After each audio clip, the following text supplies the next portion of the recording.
Doctor Harish Naval द्वारा लिखी पुस्तक बागपत के खरबूजे के लिए उन्हें युवा ज्ञानपीठ पुरस्कार से भी सम्मानित किया गया है। बागपत के खरबूजे 20वीं शती की सर्वाधिक चर्चित पुस्तकों में से एक है। इसके अलावा उनकी कुछ और बहुचर्चित पुस्तकों में माफिया जिंदाबाद, जो व्यंग्य भाषा की विशिष्ट प्रवृत्ति शब्द क्रीड़ा का सबल उदाहरण है, व्यंग्यालोचन और कतिपय व्यंग्यकारों के संस्मरणों से युक्त पुस्तक कुछ व्यंग्यकारों की। उनकी पुस्तक बोगी नंबर 2003 भ्रष्टाचरण की रोचक गाथा कहता व्यंग्य उपन्यास है। सामाजिक विसंगतियों को दर्शाता रोचक व्यंग्य संकलन पीली छत पर काला निशान, आजादी के बाद की दिल्ली का व्यंग्यात्मक इतिहास दर्शन दिल्ली चढ़ी पहाड़। उनकी पुस्तक वाया पेरिस आया गांधीवाद मार्मिक व्यंग्य और शिष्ट विनोद रचनाओं का अद्भुत संकलन है। डॉक्टर हरीश नवल की अप्रतिम व्यंग्य कथाओं का संग्रह दीनानाथ का हाथ, शिष्ट भाषा युक्त विविध शैलियों में सूक्ष्म और सौम्य सृजन 51 व्यंग्य रचनाएं। दोस्तों, सामाजिक जागरण और सांस्कृतिक बोध को व्यक्त करता श्रेष्ठ व्यंग्य लेखन पढ़िए डॉक्टर हरीश नवल की इन पुस्तकों में।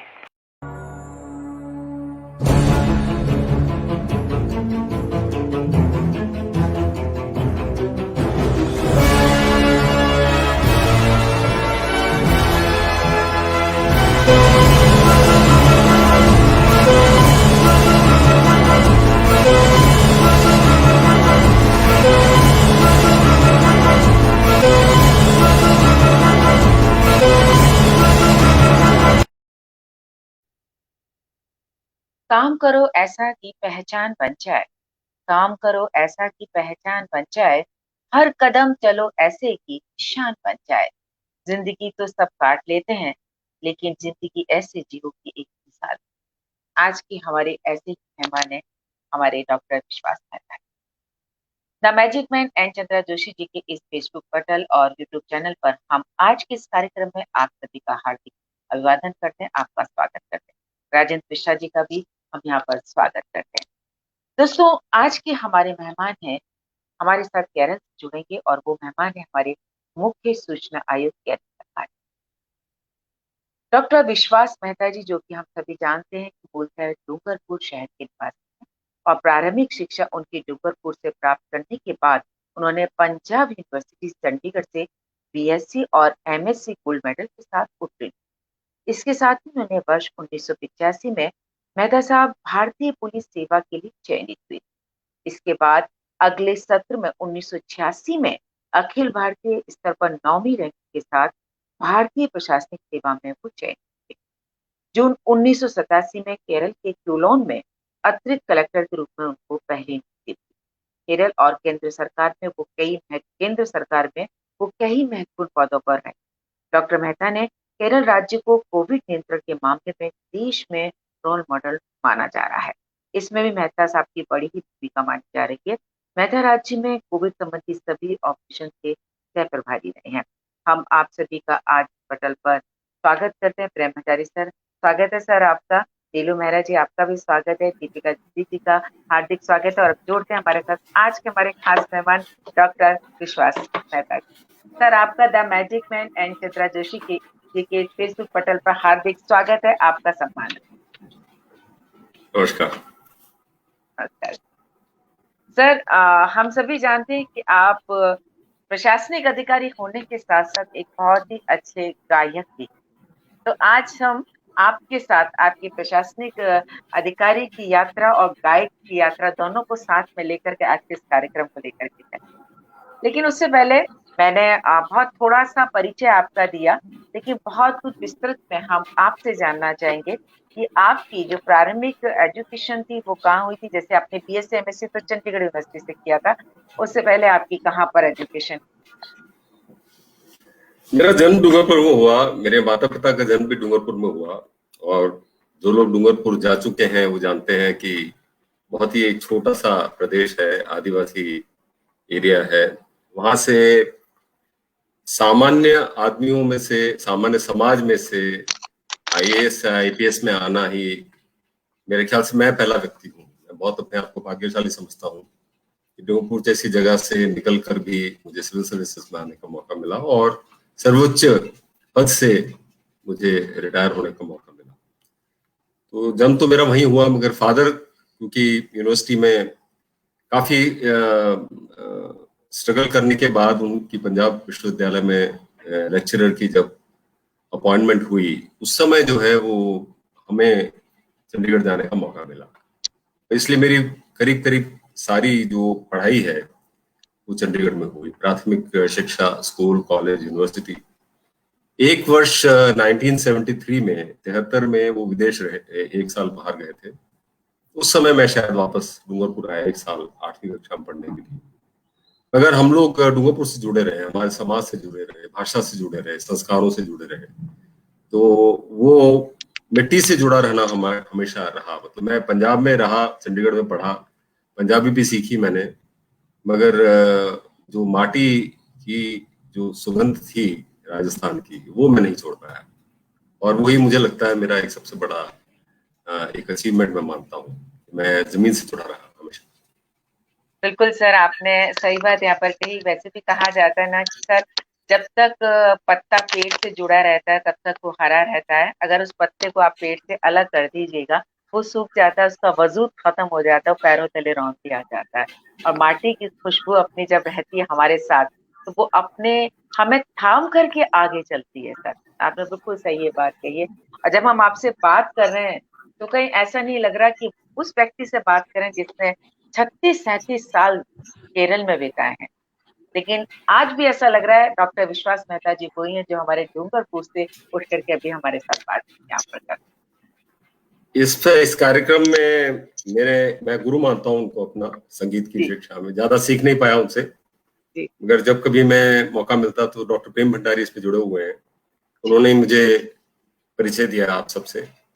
उन्होंने एक बहुत खूबसूरत गजल लिखी जो मुझे मेरे दिल को छू गई, और उसकी 2 पंक्तियां मैं गाऊंगा नहीं, पर मैं बताना चाहता हूँ, प्रेम जी को समर्पित है ये। हमारे वर्षों की जो हमारा जो एसोसिएशन रहा उसको समर्पित है ये। उस बुलंदी से गिर के रुसवा हूं, उस बुलंदी से गिर के रुसवा हूं, अच्छा होता जो जमीन पर होता। तो ये प्रेम जी की लेखनी का जादू था कि अगर थोड़ा बहुत किसी ने उड़ने की कोशिश भी की तो उन्होंने वापस उसको धरातल पे कि यही ठीक है, जमीन पे रहोगे तो ही गिरोगे। बिल्कुल सर, बिल्कुल सर। प्रेम भंडारी सर, वास्तव में आपने कहा कि बहुत बड़े गजल गायक हैं, उनकी गायकी की तो रियली हम लोग भी दिल से सम्मान करते हैं सर।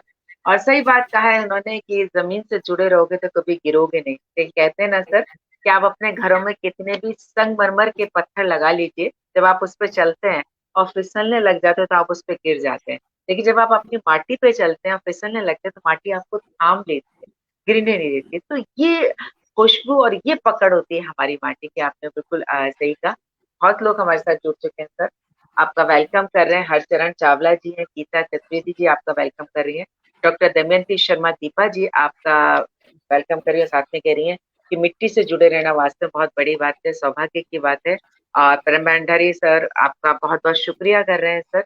दीपिका द्विवेदी जी डूंगरपुर में आपका स्वागत करते हुए बहुत गौरवान्वित महसूस करती हैं। गीता चतुर्वेदी जी कह रही हैं आभार व्यक्त करती हूँ मैजिक मैन और गीता जोशी जी का, जो एक से एक अच्छे चमकते सितारों का अवलोकन यहाँ पर कराते हैं।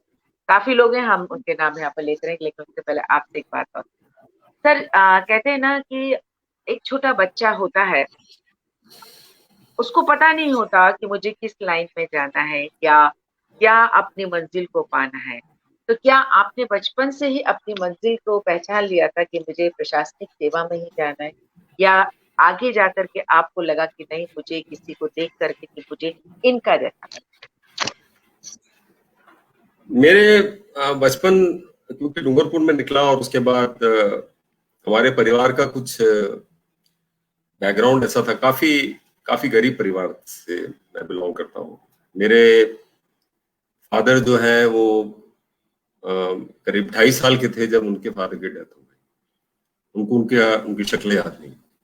कच्चा घर था डूंगरपुर में, आज बिक चुका है वो। तो घर में बिजली तक नहीं थी, तो स्ट्रीट लाइट्स के अंदर बाहर चबूतरे पे बैठ कर उन्होंने पढ़ाई करी।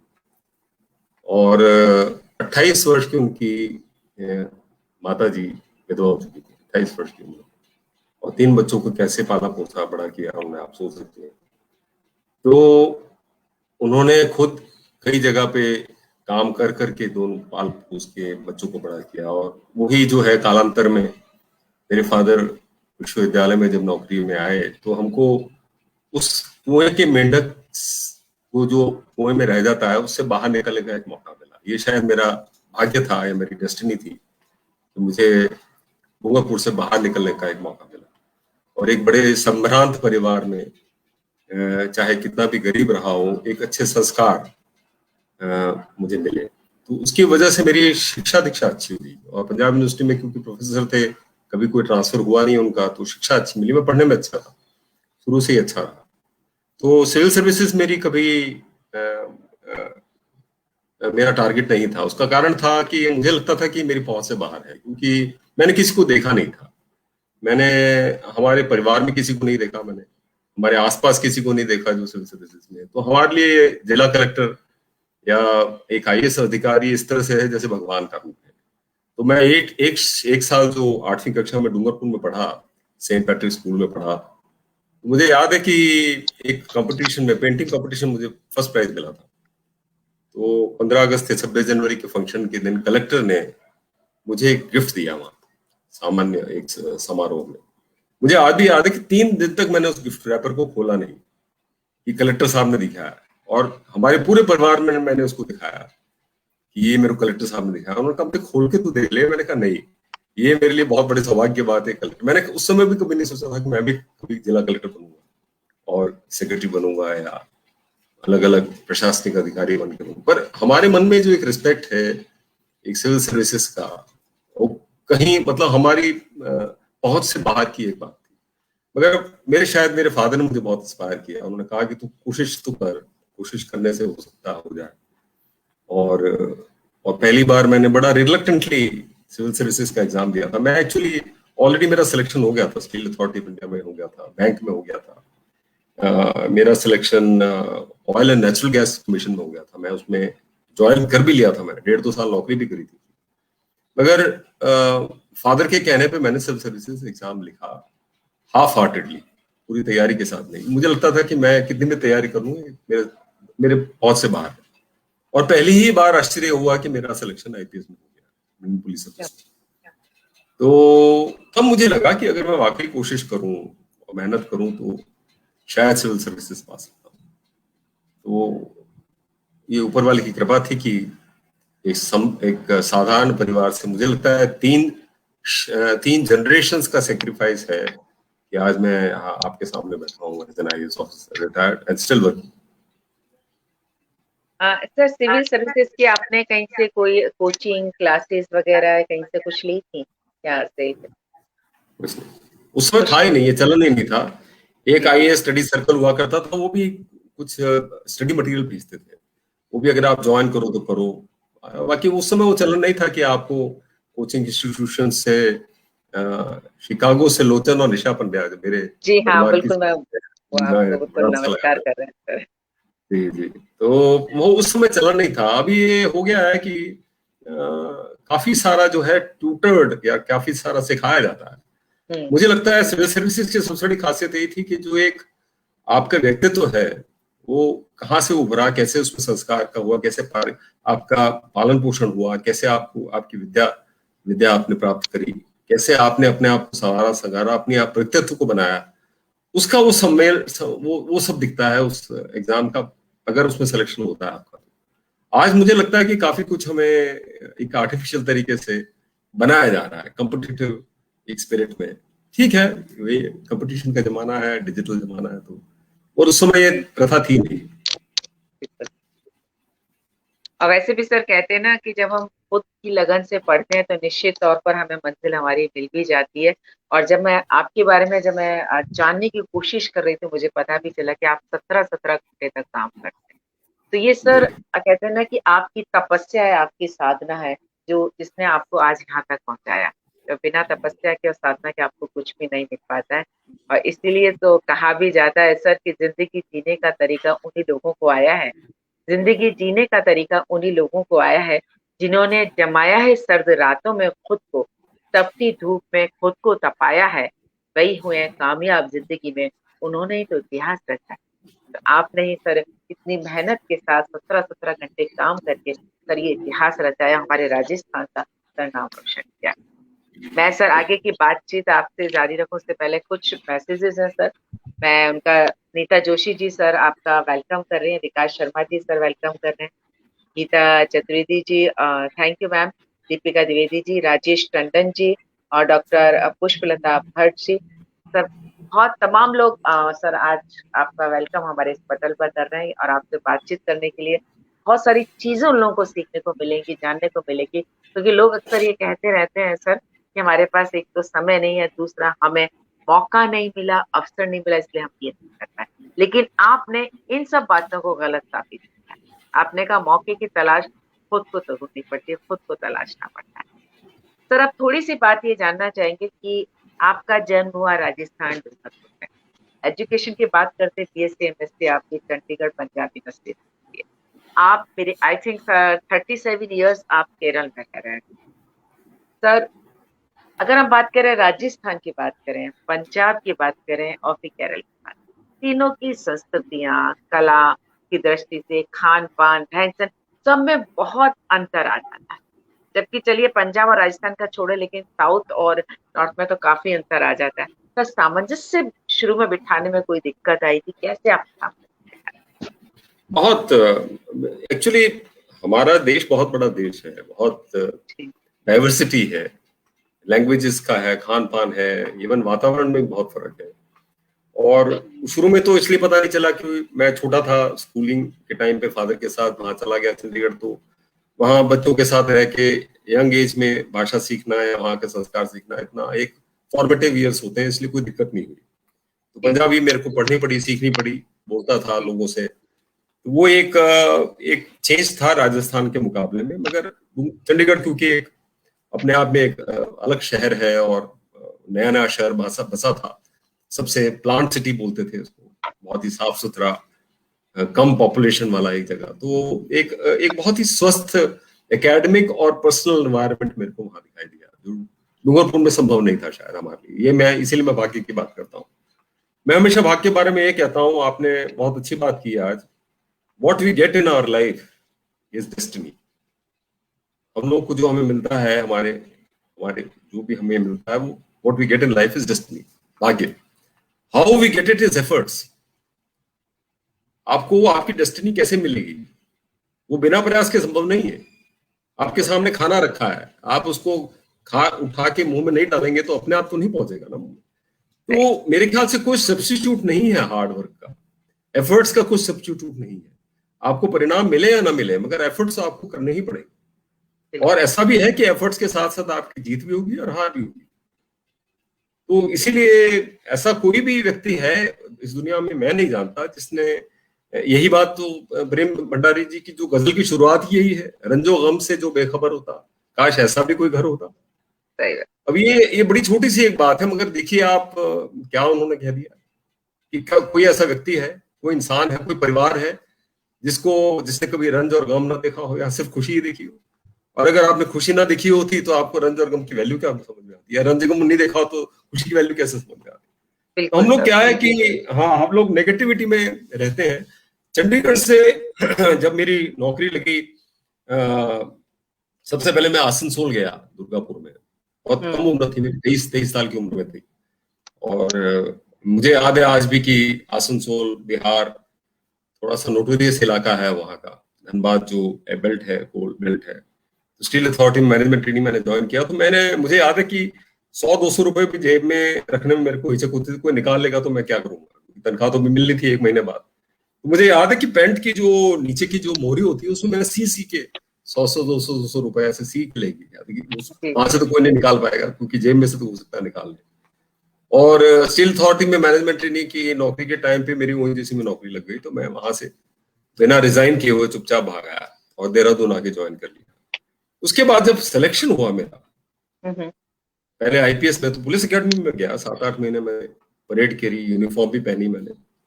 और आज मेरे बैचमेट ही यहाँ डीजीपी हैं। तो वो एक अलग अनुभव था, जिसने आदमी ने कभी अपने लाइफ में बहुत एक्टिव फिजिकल लाइफ या फिजिकल ट्रेनिंग ना की हो, उसको एक डिसिप्लिन में 4 बजे उठ के 5 बजे उठ के परेड करना, रस्सियां चढ़ना और वेपन्स की फायरिंग करना, या एक यूनिफॉर्म सर्विसेज का एक अलग डिसिप्लिन है। तो मैं I was not fit for it, because academic environment और फिजिकली इतना एक्टिविटी नहीं करने की वजह से मेरे को पुलिस में जब मैंने ज्वाइन किया तो मुझे काफी परेशानी हुई।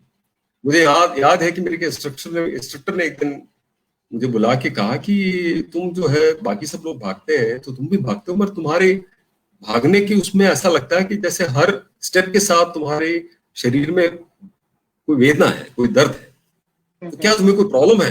तो मैंने कहा सर मैं आपको दिखाता हूँ, मैंने आपको कोई बताई नहीं बात। मैंने अपने दोनों जूते उतारे और उनको दिखाया, मेरी दोनों एड़ियां सूजी हुई थी।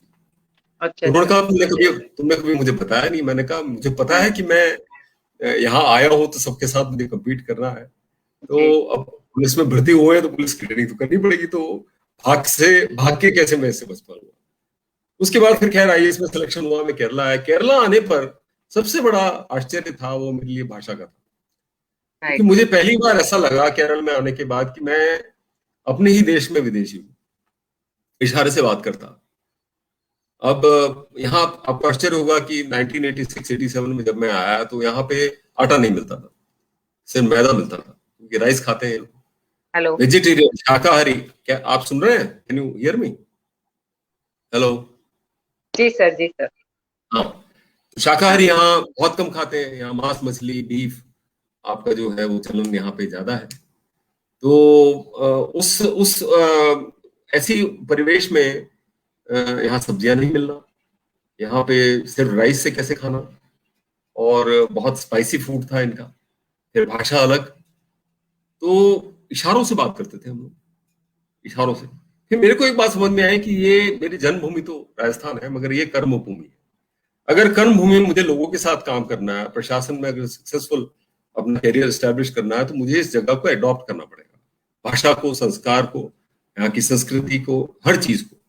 और मैंने बहुत जल्दी ही भाषा सीखनी शुरू कर दी, और आज मैं बोल लेता हूँ, लिख लेता हूँ, पढ़ लेता हूँ मलयालम। और मैं अगर मलयालम में अगर मैं 1-1 घंटा भाषण भी दे सकता हूँ। तो एक चेंज था, मगर change is the only thing in the world which does not change. वैसे भी सर कहते हैं ना, अगर चेंज के साथ तो आपको होना ही है, चेंज होना ही है। अगर नहीं आप करेंगे तो you will meet the fate of dinosaurs. बिल्कुल सर, बिल्कुल सर, आप सही कह रहे हो। कहते हैं ना कि सर अगर समय के साथ आप चल रहे हैं और जो परिस्थितियां आपको दी उनके साथ अगर चलना सीख जाते हैं तो अपनी लाइफ में आप सक्सेस जरूर हो जाते हैं।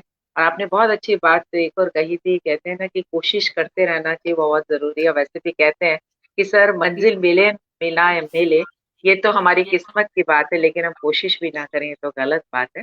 बहुत अच्छी चीज। मैं प्रकाश नागौरी जी, मुझे बार बार कह रहे हैं कि मेरा मैसेज जरूर पढ़िएगा रानी मैम। ये सर आप सर हमें याद है 1999 से लेके 2005 तक आप उदयपुर में पश्चिम क्षेत्र सांस्कृतिक केंद्र के डायरेक्टर रहे हैं। उस समय की ये बात कर रहे हैं कि उस समय आपने इनको सर्वभाषा कवि सम्मेलन में आपने शिलोंग भेजा था, जिसके लिए आपका ये आभार व्यक्त कर रहे हैं। तो मैं जानता हूँ, प्रकाश जी को बहुत अच्छी तरह याद रखता हूँ जी। डॉक्टर पुष्पलता भट्ट जी भी सर कह रही हैं, प्रमीला व्यास जी हैं, और साथ में पुष्पलता भट्ट जी, प्रदीप दीक्षित जी हैं। सर हम आपसे आगे की बातचीत जारी रखें उससे पहले आपका एक छोटा सा हमारे पास वीडियो है, हम वो आपको और हमारे दर्शक हमारे साथ जुड़े हैं सभी को दिखाना है।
तो ये थे कुछ पल डॉक्टर विश्वास मेहता जी के, जिनको हमने एक वीडियो के रूप में आप तक पहुंचाया।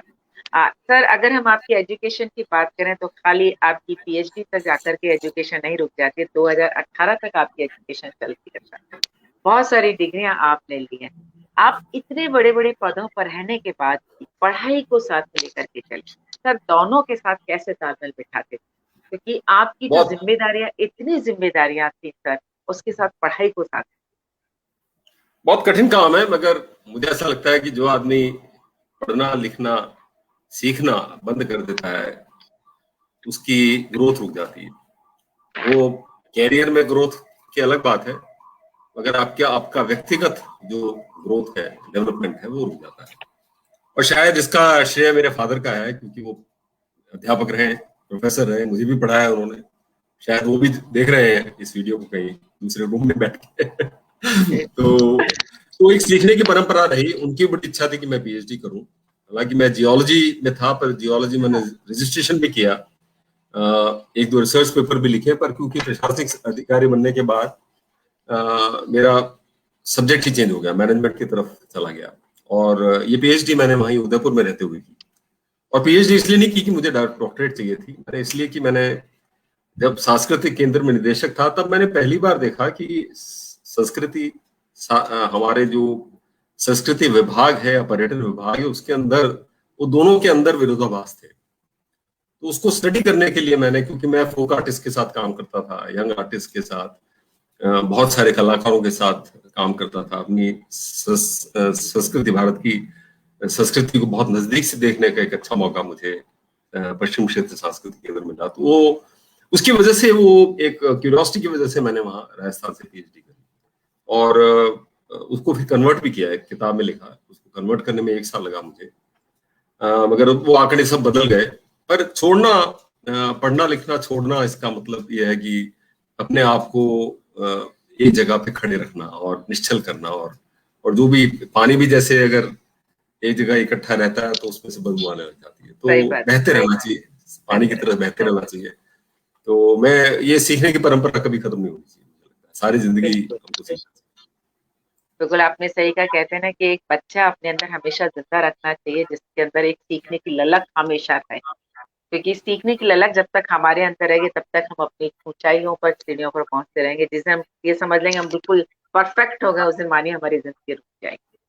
सर, आपने अपने फादर का जिक्र किया। आपके फादर ये प्रोग्राम देख रहे होंगे तो निश्चित तौर पर उनको बहुत प्राउड फील होता होगा डॉक्टर विश्वास मेहता जी। तो कहते हैं ना कि एक पिता की इच्छा होती है उसका पुत्र इस पद पर हो कि पुत्र के नाम से पिता को जाना है, और आज वो स्थिति है कि डॉक्टर विश्वास मेहता जी के नाम से आपके पिता को जाना जाता होगा। सर, कैसा फील? मुझे लगता है वही जो त्याग उन्होंने देखा, जो मेरी दादी जी ने और मेरे फादर ने जो उनकी जिंदगी में जो देखा है, जो गरीबी और जो पिछड़ापन देखा है, उसका मतलब उसका कल्पना करनी भी मुश्किल है।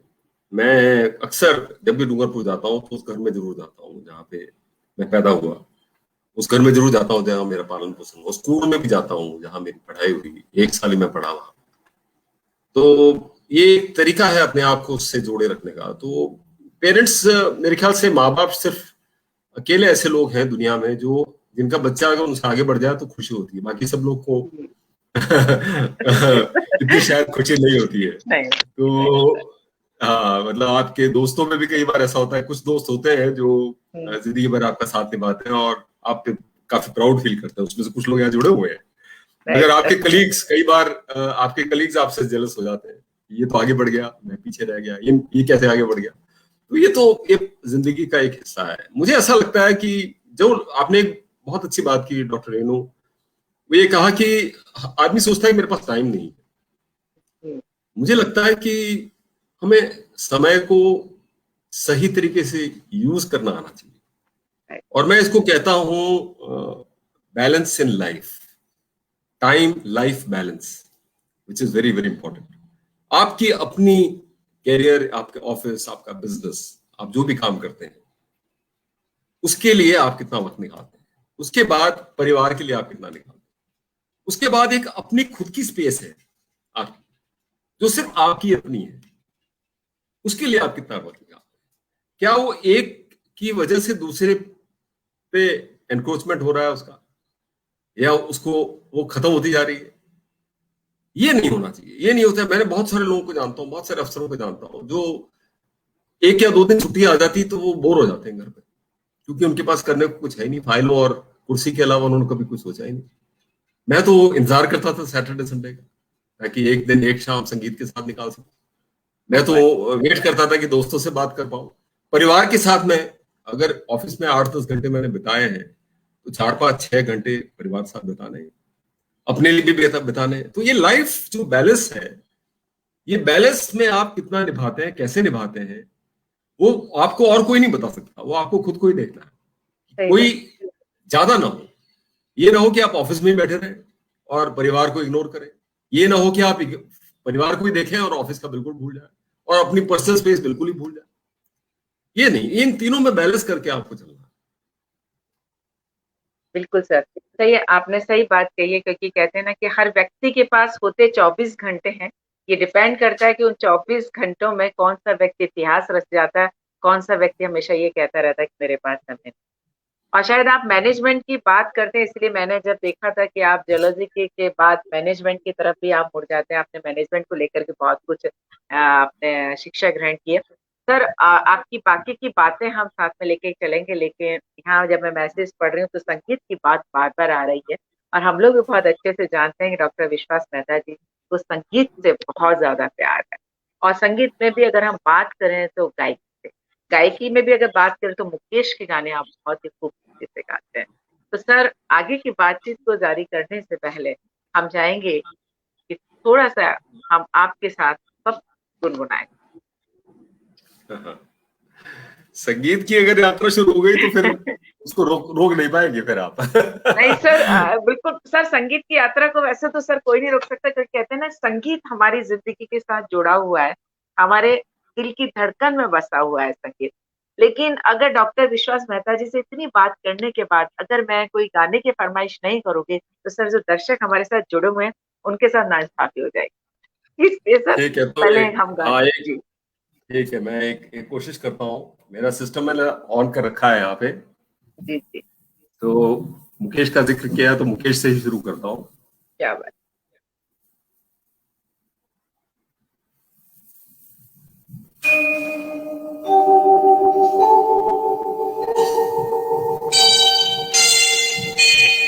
आपको सुनाई दे रहा? Definitely sir.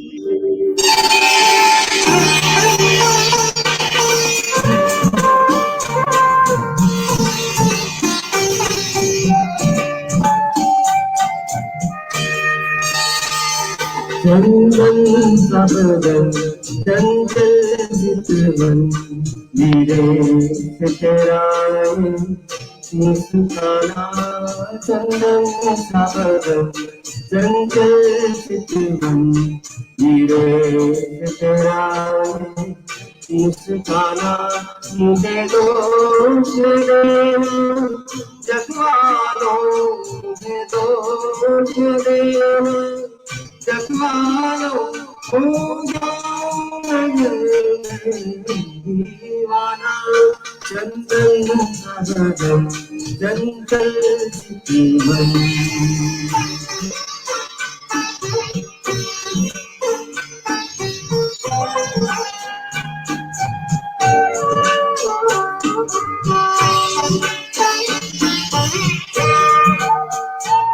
मेरी काम कमान भरे तेरी पलकों के किनारे सजराए। मेरे काम कमान भरे तेरी पलकों के किनारे सजराए। माथे पर सिंदूरी सूरत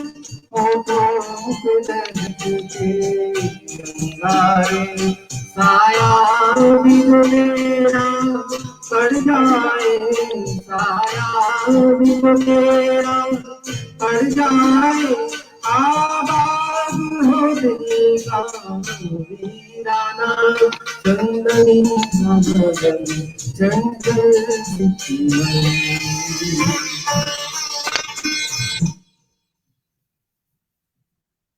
एक अंतरा क्या काफी है बात all the time। सर, इस बहुत इस फिल्म के खूबसूरत सर। इस फिल्म के बारे में बता दूं, सरस्वती चंद्र 1968 में आई। कल्याण जी आनंद जी ने इसका इसका संगीत कंपोज किया था। इस फिल्म में संगीत नूतन दिया। अपना उनका करियर लॉन्च हुआ। कल्याण जी आनंद जी का भी करियर लॉन्च हुआ इस फिल्म में। सबसे आश्चर्य की बात यह है कि जो इसका लीड एक्टर था मनीष, उसको बेचारे को उसके बाद कोई फिल्म नहीं मिल पाई, जबकि फिल्म हिट थी, संगीत हिट था। दूसरे आश्चर्य की बात है कि मुकेश को इतना बढ़िया श्रृंगार रस पे गाया हुआ, इतनी बढ़िया कंपोजिशन पे गाने पे कभी कोई अवार्ड नहीं मिला। वेस्ट बंगाल एसोसिएशन ने, आर्टिस्ट एसोसिएशन ने एक अवार्ड जरूर दिया। उस समय जो फिल्म फेयर अवार्ड या नेशनल अवार्ड, उसमें से कोई भी इतने खूबसूरत गीत के लिए नहीं मिले। पर इसकी जो जो संरचना है, इसकी जो गायकी है और जो इसकी शब्द है, तन भी सुंदर मन भी सुंदर तो सुंदरता की मोहब्बत है। मेरे ख्याल से इतनी इतनी अच्छी तारीफ हमारी महिलाओं की बहुत ही कम गाँव में शायद हुआ हो। तो ये मैं अपने दर्शकों को बताना चाहता हूँ। तो गुप्पट सर कहते हैं ना कि किसी भी कलाकार के लिए, जिनके लिए परफॉर्म करता है, उनका अगर प्यार मिल जाता है वो सबसे बड़ा अवार्ड हो जाता है। और सर मुकेश जी अभी भी हम सभी के दिलों में बसते हैं। उनके गाने हमारी धड़कनों में हमारे साथ धड़कते हैं। उनके सदाबहार गीत हैं, हम सभी गुनगुनाते हैं। आपसे बातचीत जारी रखते, लेकिन इससे पहले मैं कुछ कमेंट्स सर बहुत अच्छे आपके लिए आए हुए हैं। डॉक्टर पुष्पलता भट्ट जी कहते हैं कि वाह क्या बात है, हमें आपसे प्रेरणा लेनी चाहिए। यदि हम सभी दूसरे की भाषा का सम्मान देंगे तो हमारा जो देश विभिन्न भाषाओं का देश है, संविधात्मक एकता को एक नई जगह मिलेगी। प्रकाश नागौरी जी कहते हैं आप बहुत ही सरल और सहज व्यक्तित्व के धनी हैं और संगीत बहता सा आपकी नसों में बहता है। उदयपुर में म्यूजिक लवर्स क्लब आप ही की देन है। प्रेम भंडारी सर कहते हैं सारा व्यक्तित्व आपके चेहरे से झलकता है। और इसके बाद ही सर धरोहर फोक डांस शो उदयपुर का है, वो आपको सर प्रणाम कहते हैं। प्रमिला व्यास जी आपको कहती हैं, प्रणाम करती हैं, साथ में बहुत ही अद्भुत वो बोलती हैं। पीएनएस हेल्थ एड्स क्लब है, वो भी आपको सर प्रणाम करते हैं। विकास शर्मा जी आपको कहते हैं। और इसी के साथ राजेश टंडन जी भी, वही म्यूजिक लवर क्लब जो आपने वहां पर बनाया था, वो आपने गिफ्ट किया, तो उसके बारे में कहते हैं sir. Doctor ML Gupta ji sir भी वो भी आपको हम कह रहे हैं सर कि बहुत अच्छा सर। तो सर ये जो ये क्लब की बात हो रही है, इसका थोड़ा सा इस बारे में हम जानना चाहेंगे सर। काफी लोगों ने जिक्र किया है सर इस क्लब के बारे में। इसके सूत्रधार भी वही है, डॉक्टर प्रेम भंडारी। जी। मेरे को लगता है मेरे जीवन में एक बहुत इंपॉर्टेंट चैप्टर है डॉक्टर प्रेम भंडारी और म्यूजिक लवर क्लब। मैं एक्चुअली प्रशासन में आने के बाद ये संगीत का शौक था, मगर गाना बजाना काफी बंद हो गया था क्योंकि व्यस्तता बहुत थी। 8, 7, 8, 10 साल करीब करीब मेरी किताबें कहाँ थी, गाने की मैं जो लिख के रखता कहाँ था। तो और मैं क्योंकि सीखा नहीं हूँ, मैं संगीत सीख नहीं पाया, तो गुनगुनाते थे स्कूल कॉलेज फंक्शंस में गाना, मगर एक प्रोफेशनल तरीके से गाना, एक हॉबी से पैशन की तरफ जाना, वो संभव नहीं हो पाया बिकॉज मैं सर्विस में आ गया। और सर्विस में 18-18, 20-20 घंटे हर समय क्राइसिस मैनेजमेंट, लोगों के लिए समर्पित, नई भाषा समझना, नए नए जगह पे जाना, नए नए चैलेंजेस को देखना। तो पहले 8-10 साल तो इसी में निकल गए। मेरा जो बड़ा बेटा था उसका तो बचपन में देख नहीं पाया, क्योंकि मैं सुबह निकलता रात को आता, सुबह वो सो रहा होता, मैं वापस आता तब भी सो रहा था। तो एक परिवार का बहुत बड़ा रोल एक हमारे प्रोफेशनल करियर में एक बहुत जरूरी है। अगर आपका परिवार आपके साथ ना हो और आपका समर्थन ना करे, आपकी मदद ना करे। इसी तरह से डॉक्टर प्रेम भंडारी और मैं जब पहली बार वहां मिले, तो वो क्योंकि बहुत अच्छे गजल गायक हैं, गजल लिखते हैं, तो उन्होंने मेरे से कहा कि आप जो है एक गजल की तरफ आकर्षित क्यों नहीं होते। तो मैंने कहा मैं नहीं सीखा हूँ इसलिए। तो बोला आप सीखो। तो मुझे लगता है 1 आध सप्ताह शायद मैं कर पाया उनके साथ, ज्यादा कर नहीं पाया, मगर उनकी गजलों ने बहुत आकर्षित किया। और इतना आकर्षित किया कि उनकी हमने गजलों को वेस्ट जोन कल्चरल सेंटर के माध्यम से उसको छपाया, पब्लिश कराई, और बड़ी अच्छी किताब है, आज भी मेरे पास उसकी है। और प्रेम जी की वजह से मैं ऐसे बहुत सारे लोगों से जुड़ा जो संगीत में बड़ा रखते थे, रुचि रखते थे। डॉक्टर एमएल गुप्ता का नाम आपने, राजेश ने लिया, और भी लोग जो इसमें जुड़े हुए हैं। मगर क्योंकि मैं क्लासिकल उसमें नहीं हूँ, ट्रेन नहीं हूँ, तो सुगम संगीत की तरफ ही मेरा ध्यान था। फिर वहां एक म्यूजिक मेकर्स क्लब है, सुशील चौधरी, तो वो बैंक में अधिकारी है, आज भी मेरे बड़े अच्छे मित्र हैं। उन्होंने अपना एक शौकिया स्टूडियो शुरू किया, तो उन्होंने वहां मुझे बुला के और मेरी वॉइस को रिकॉर्ड करना शुरू किया। और रिकॉर्डिंग सुनने के बाद मुझे भी थोड़ा आश्चर्य हुआ। मैंने कहा ये अगर थोड़ा सा रियाज किया जाए, थोड़ी प्रैक्टिस किया जाए तो हो सकता है, तो इसके लिए एक फोरम होना चाहिए, प्लेटफॉर्म होना चाहिए। तो मैंने डॉक्टर प्रेम भंडारी से बात करी। मेरे ख्याल 2 या 3 साल हमको लगे इस क्लब को एस्टैब्लिश करने में। और मेरे को बहुत खुशी है कि आज म्यूजिक लवर्स क्लब उदयपुर की एक अपनी अलग पहचान है। बहुत लिमिटेड मेंबर्स हैं उसमें, 45 मेंबर्स हैं, सब परिवार के साथ आते हैं, बारी बारी से होस्ट करते हैं। और वो ऐसा एक परिवार बन गया जो मतलब हमारे अपने परिवार से ज्यादा बड़ा और ज्यादा सामंजस्य था। कहीं हम शादी ब्याह में जाते, कहीं जाते, वो ये ग्रुप अलग ही दिखता था सब जगह। फिर हम लोग साल में एक आध बार पब्लिक शोज भी किए, कुछ चैरिटी शोज भी किए। तो मैं आज भी उससे जुड़ा हूँ। आज भी ऐसा नहीं होता कि उदयपुर में जाऊं और मेरे ये म्यूजिक लवर्स क्लब के लोगों से ना मिलूं, ये संभव ही नहीं, क्योंकि वो मेरे लिए, मेरे उस एजेंडा में या मेरे उस प्रोग्राम में बहुत ही इंपॉर्टेंट एक फेज है, और इसीलिए आज वो सब लोग जुड़े हुए हैं। बिल्कुल सर, यहाँ पर हैं राजेश टंडन सर हैं, और आपका जो जिस समय आप उदयपुर के सांस्कृतिक केंद्र के भी आप डायरेक्टर जब रहे थे, तो थ्रोअर फोक म्यूजिक डांस शो के उदयपुर के वो लोग भी आपके साथ यहाँ पर जुड़े हुए हैं। प्रेम भंडारी सर, आपको कह रहे हैं कि बहुत बहुत शुक्रिया। और सर एक चीज और मैं जानना चाहूंगी कि आप क्या इसकी आपने जो गाने की है इसकी प्रोफेशनल कहीं से ट्रेनिंग ली थी, या बस प्रेम भंडारी सर से आप सीखते रहे, या किस तरीके से आप? नहीं, उन्होंने कुछ बेसिक चीजें मुझे बताई, जो हमारे संगीत की विधा का जो फाउंडेशन है। तो और कुछ नहीं, उनके साथ बैठ के सा रे गा मा, वो जो रियाज करना है, शब्द को ठहरा के रखना, सांस कहाँ छोड़नी कहाँ लेनी, क्योंकि अपने आप में एक तपस्या है, इसमें कोई शक नहीं है। और मुझे बड़ा आश्चर्य हुआ कि एक आध सप्ताह में डॉक्टर प्रेम भंडारी के साथ जब बैठा और उनके साथ बैठ के रियाज करता, तो मेरे पसीने छूट जाते। मुझे मुझे मुझे पता नहीं था कि इतना मुश्किल काम है ये। और शायद इसीलिए मैं उसको सस्टेन नहीं कर पाया, नौकरी की वजह से नहीं कर पाया। आज भी मेरी बड़ी इच्छा है कि मैं थोड़ा सा सीखूं, पर अब उन सब लोगों से मैं बहुत दूर हूं। यहाँ केरला में सीख सकता हूं, पर ये कोविड के टाइम पे ऐसे फंस गए हम लोग। तो बड़ी इच्छा है मेरी कि एक बार मैं जरूर आता। पर आपको अब ये भी है फैक्ट की 37 ईयर 37 साल के बाद अभी 3 साल अभी और है मेरे प्रेजेंट असाइनमेंट में, तो 40 साल 4 दशक सरकारी नौकरी में या पब्लिक सर्विस में या लोगों को समर्पित सेवा में लगा दिए। तो ये संगीत पीछे नहीं छूटना चाहिए। वो मैं जरूर चाहता हूँ कि उदयपुर जाऊं जल्दी से जल्दी और इन सब लोगों से मिलूं और कुछ वक्त संगीत के लिए निकालूं की कोशिश करता हूँ। बिल्कुल सर, और राजेश टंडन सर कह भी रहे हैं कि डॉक्टर प्रेम भंडारी जबर पिलर, बिल्कुल स्तंभ है प्रेम भंडारी सर, हमारे जो इनका उदयपुर के जो किलर के। सर आपने बीच में जब हम आपसे बात कर रहे थे तो आपने बात की थी डॉक्टर प्रेम भंडारी सर के गजल की बात की थी, क्योंकि गजल की किताबें आपके पास है किताब।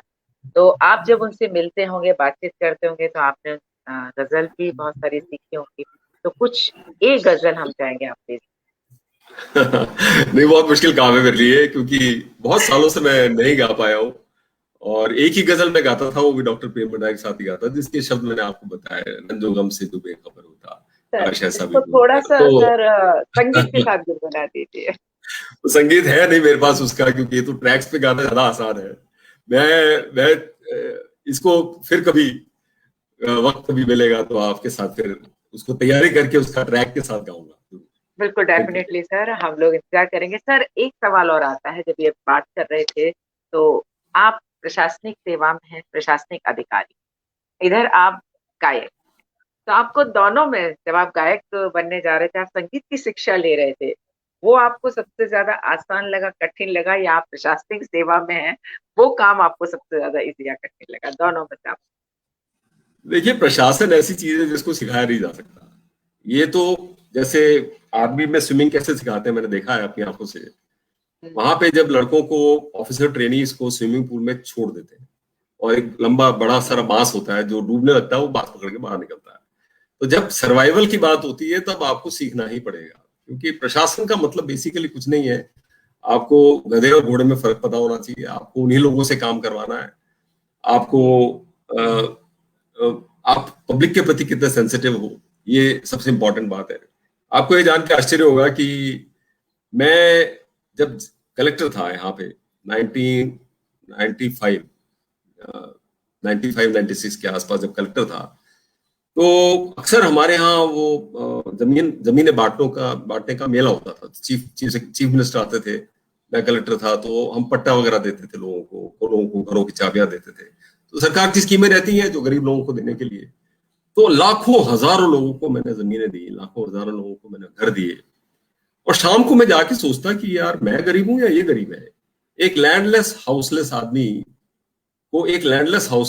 दे रहा है, उसको नहीं पता है कि उसका कलेक्टर भी लैंडलेस और हाउसलेस है। और वो ऐसा क्यों है? इसलिए कि उसने कॉम्प्रोमाइज नहीं किया अपने प्रिंसिपल से, गलत तरीके से सत्ता का या गलत तरीके से पैसा बनाने की कोशिश नहीं की। तो मैं मेरी तनख्वाह से, मेरी सरकार से, मेरी अपनी सर्विस के माध्यम से मेरे पास जमीन कब आएगी? तो मेरे लिए बहुत बड़ी विडंबना थी। और ये विडंबना मैंने फिर उस समय जो हमारे मुख्यमंत्री थे उनसे मैंने शेयर की। मैंने कहा, सर, एक लैंडलेस हाउसलेस कलेक्टर बाकी लोगों को जमीन और मकान बांट रहा है, पर मैं खुद कितना गरीब हूं आपको शायद पता होना चाहिए। आपको तो पता होना चाहिए कम से कम, उसको नहीं पता तो कोई बात नहीं। इसी तरह से हमने फिर मिलके एक यहाँ सोसाइटी बनाई, घर बनाए। इसलिए मेरा आज केरला में घर भी है। तो और राजस्थान में इसलिए नहीं बन पाया तो फादर ने और मेरे मिलके एक जॉइंट प्रॉपर्टी खरीदी, पर वो खंडहर है, उदयपुर में है, तो उसको भी अभी देखना जरूरी है। तो ये विडंबनाएं प्रशासन में रहती हैं। प्रशासन में हर रोज एक नया चैलेंज है। अचानक कोई न कोई घटना होगी, आपको उसको कैसे संभालना है, उसको कैसे। संगीत जो है वो आपका एक दूसरा पहलू है। संगीत आपको रिलैक्सेशन देता है, आपके स्ट्रेस से आपको दूर करता है। तो मैंने संगीत को हमेशा स्ट्रेस का माध्यम देखा। अगर मैं सारा दिन थक थका के आता हूँ, बहुत परेशान हूँ और फिजिकली एग्जॉस्टेड हूँ, तो मेंटली अपने आप को रिकवर करने के लिए संगीत के सहारे जुड़ता, वो मुझे रिलैक्सेशन देती। तो ये एक दोनों में आपस में कॉम्प्लीमेंट्री रोल था। सर, ये तो आपने बिल्कुल सही कहा। कहते हैं ना कि संगीत के साथ जब आप जुड़ जाते हैं तो कहते हैं ना आप बिल्कुल अध्यात्म से जुड़ जाते हैं और भगवान के साथ जुड़ जाते हैं। सारी चीजों को आप भूल जाते हैं, तनाव हो जाते हैं। आपने बिल्कुल सही बात यहाँ पर कही है। सर, अब थोड़ा सा हट करके थोड़ी सी हम सीरियस बात करें कि कोरोना के समय की अगर हम बात करते हैं, हम सभी जानते हैं कि अगर भारत में कोरोना का पहला पेशेंट आया था केरल, लेकिन जब केरल की बात की जाती तो केरल ने इस कोरोना से बहुत अच्छे से लड़ा। आज केरल सभी के सामने एक रोल मॉडल था। और जब रोल मॉडल की बात आती है तो उसमें बात जाती है डॉक्टर विश्वास। तो हम जानना चाहेंगे सर, उस समय आपने किस तरीके से प्रबंध किया था, क्योंकि जो सिचुएशन थी वास्तव में सभी के लिए एक चुनौतीपूर्ण सिचुएशन, तो उसका सामना कैसे केरल को सबके सामने एक रोल मॉडल की तरह प्रस्तुत? देखिए, ऐसा है कि हिंदुस्तान का पहला केस 30 जनवरी को 2020 में पहला केस हिंदुस्तान में वो केरल में आया। वुहान से एक स्टूडेंट थी, मेडिकल स्टूडेंट, वो केरला में आई। और उस समय ना तो ये यूरोप गया था ना अमेरिका पहुंचा था। वुहान में ही सिर्फ कोरोना फैला है, चाइना में निकला है, इतना ही पता था। मगर सबसे पहला केस हिंदुस्तान में केरला में आया और किसी को नहीं पता था कि क्या प्रोटोकॉल फॉलो करना है। डॉक्टर ML गुप्ता और कई लोग हैं यहाँ पे जो डॉक्टर हैं, मैं मेडिकल से नहीं हूँ, PhD हूँ, आपको पता है।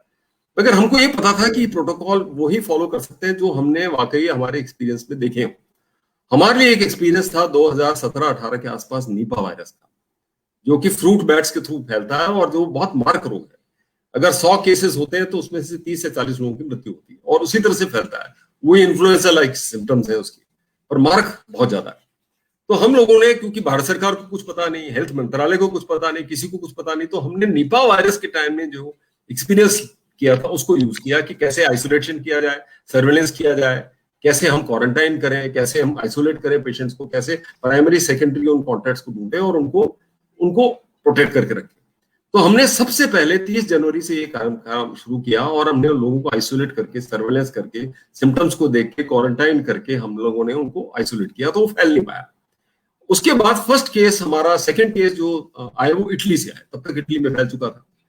वो 3-4-5 लोग आए, उनको भी हमने प्राइमरी, सेकेंडरी और टर्शियरी कॉन्टैक्ट्स ढूंढ के आइसोलेट किया, उनको डे टू डे सर्वेलेंस किया, उनका वॉच किया, उनको क्वारंटाइन किया।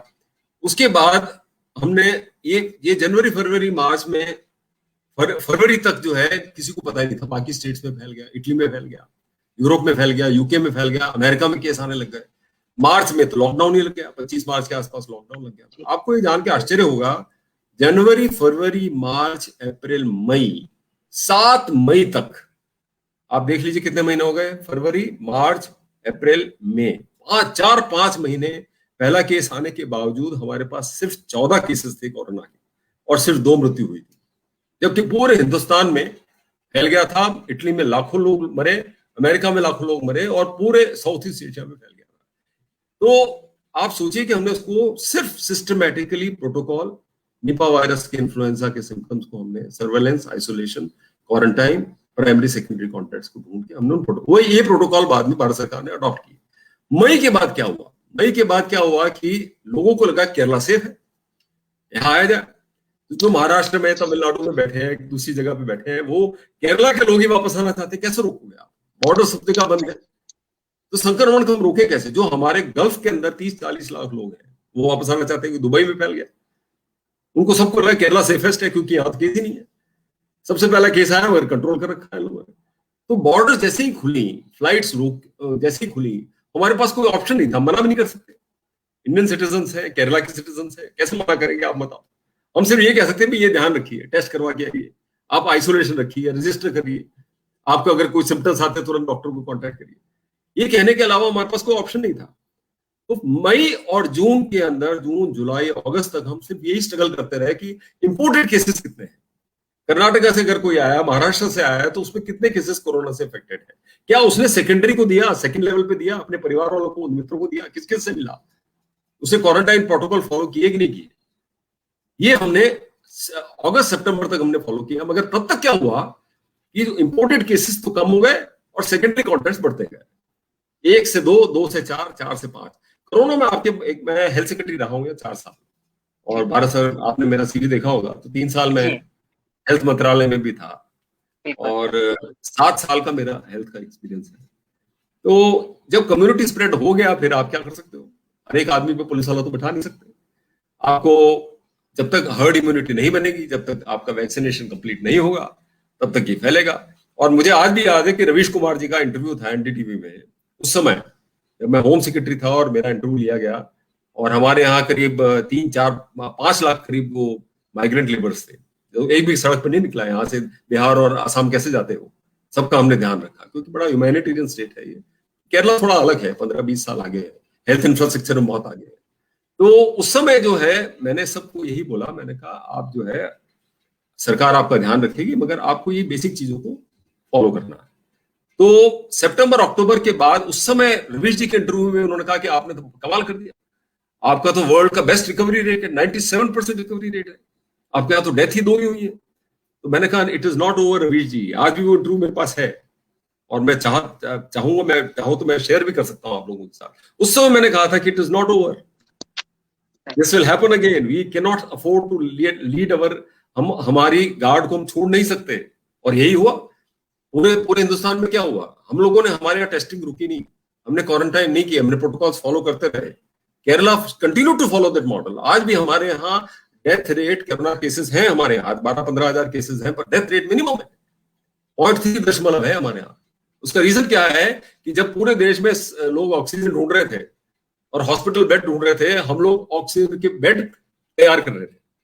हमने पंचायत लेवल पे टारगेट दे रखे थे कि 100 200 बेड आपके वेडिंग हॉल के अंदर होना चाहिए, ऑडिटोरियम में अंदर होना चाहिए। ऑक्सीजन डिस्पेंसर्स लगाए हम लोगों ने, हमने हमारे पीएसयूज को कन्वर्ट करके ऑक्सीजन प्लांट्स लगा दी। अभी नहीं, 3 महीने पहले की बात बता रहा हूं मैं। We have to be ahead of times. ये नहीं कि क्राइसिस हो जाए उसके बाद आप रिएक्ट करें, उसका कोई फायदा नहीं है। प्रशासन में रहने का फायदा क्या?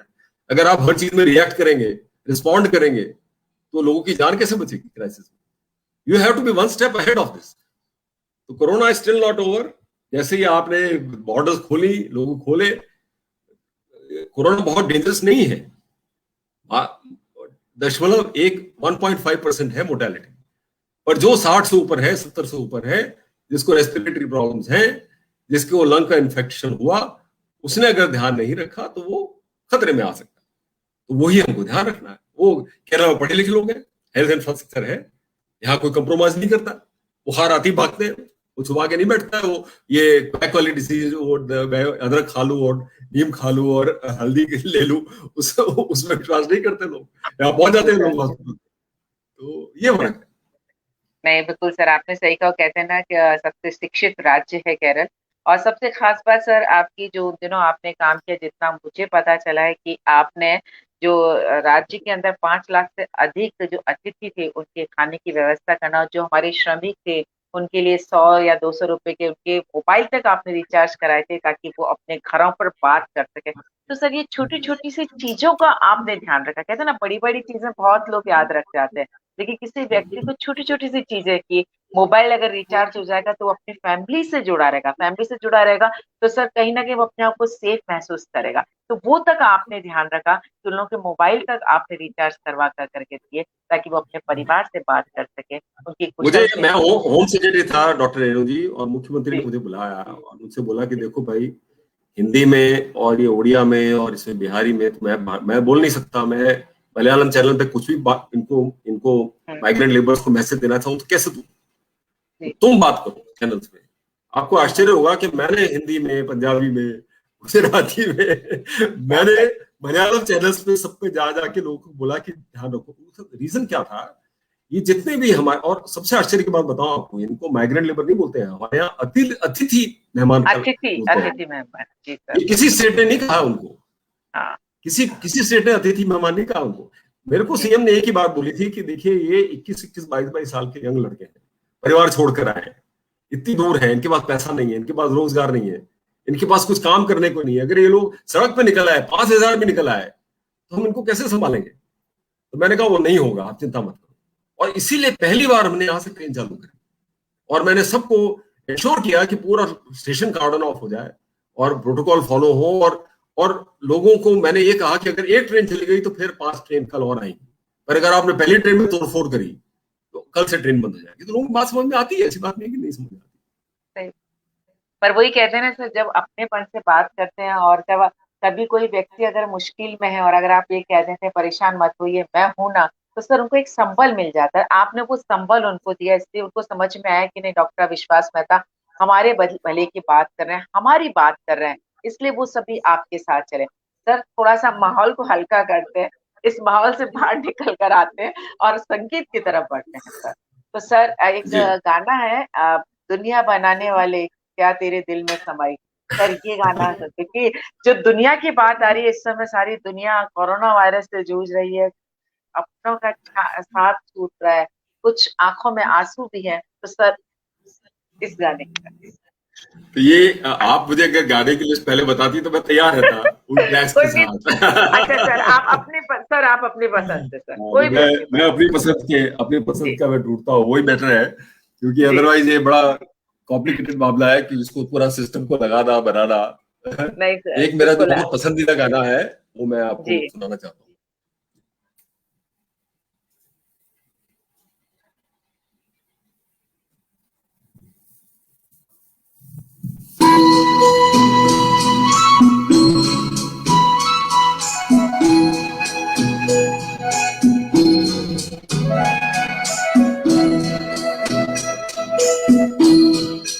कभी कभी क्या बात मेरे दिल में ख्याल कभी कभी ख्याल ये जैसे तुझको बनाया गया ये जैसे तुझको बनाया गया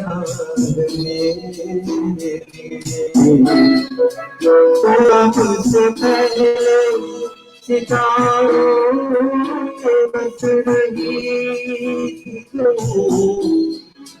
तू अब से पहले सितारों में बस रही तुझे बुलाया गया मेरे लिए तुझे बुलाया गया मेरे लिए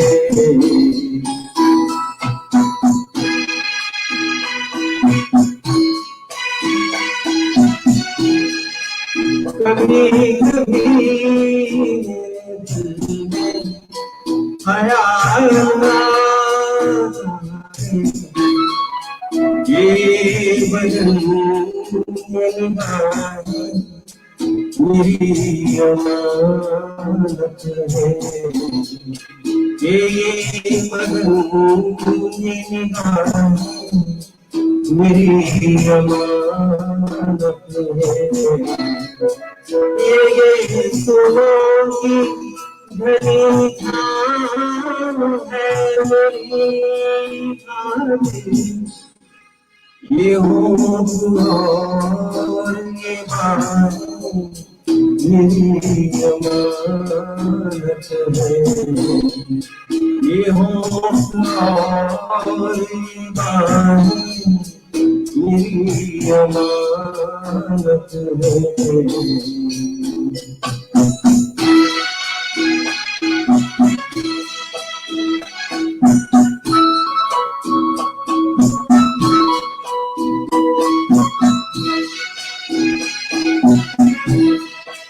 कभी कभी मेरे दिल में ख्याल आता है कि जैसे बनती है शहनाई राहों में,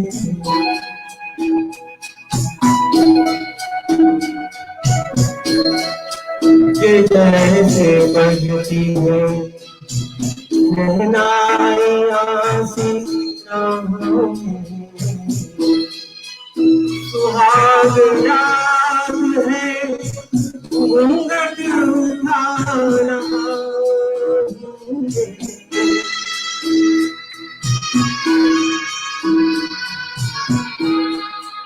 सुहाग याद है घूंघट उठा रहा हूँ, सिमट रही है तुझे अपनी बाहों में, सिमट रही है तुझे अपनी बाहों में।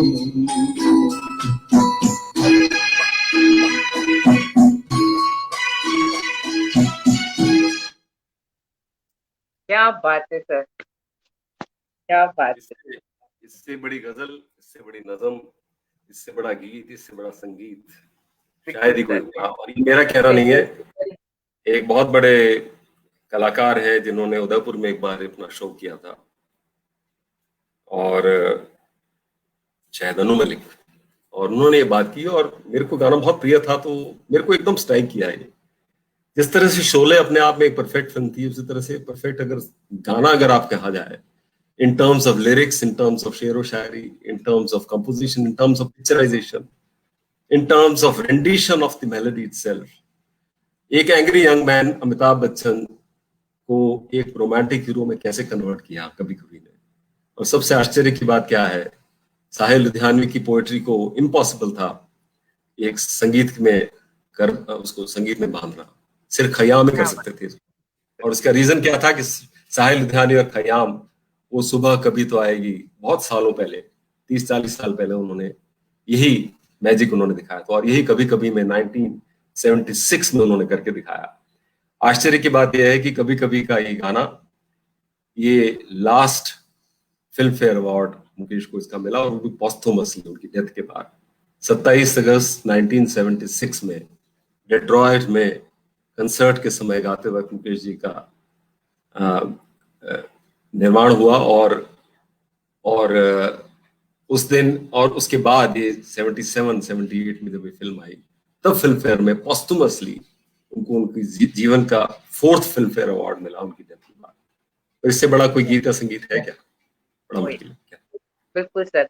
और वैसे भी कहते हैं सर, हम ये कह ही नहीं सकते कि मुकेश जी हमें छोड़कर जा चुके हैं, क्योंकि मुकेश जी आज भी अपने गानों की वजह से हमारे साथ हैं।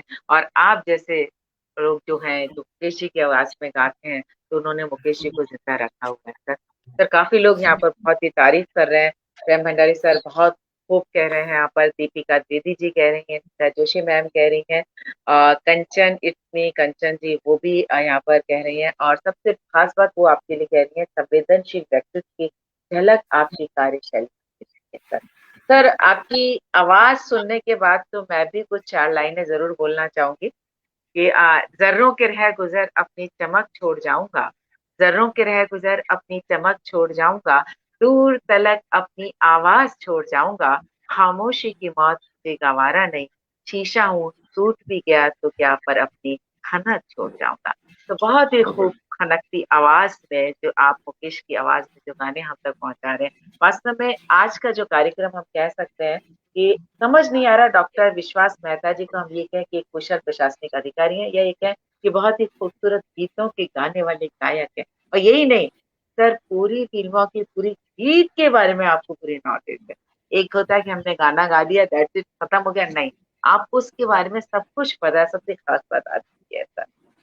सर संगीत से निकलते हैं, वापस से आपकी कर्म की तरफ आते हैं, आपकी कर्म की तरफ बात करते हैं। सर हम सभी जानते हैं केरल सबसे ज्यादा शिक्षित देश हमारे भारत देश का राज्य माना जाता है, पहला पूरा पूर्ण रूप से शिक्षित है। आरटीआई की जब मैं बात आती है, क्योंकि जब आरटीआई का हम देखते हैं तो ये पता चलता है कि सबसे ज्यादा आरटीआई भी आप मुख्य सूचना आई। तो जब सर आरटीआई को लगाई जाती है, बहुत सारी आरटीआई होती है, उनका जवाब भी टाइम पे दिया जाना चाहिए, उसको मैनेज करना भी बहुत जरूरी है।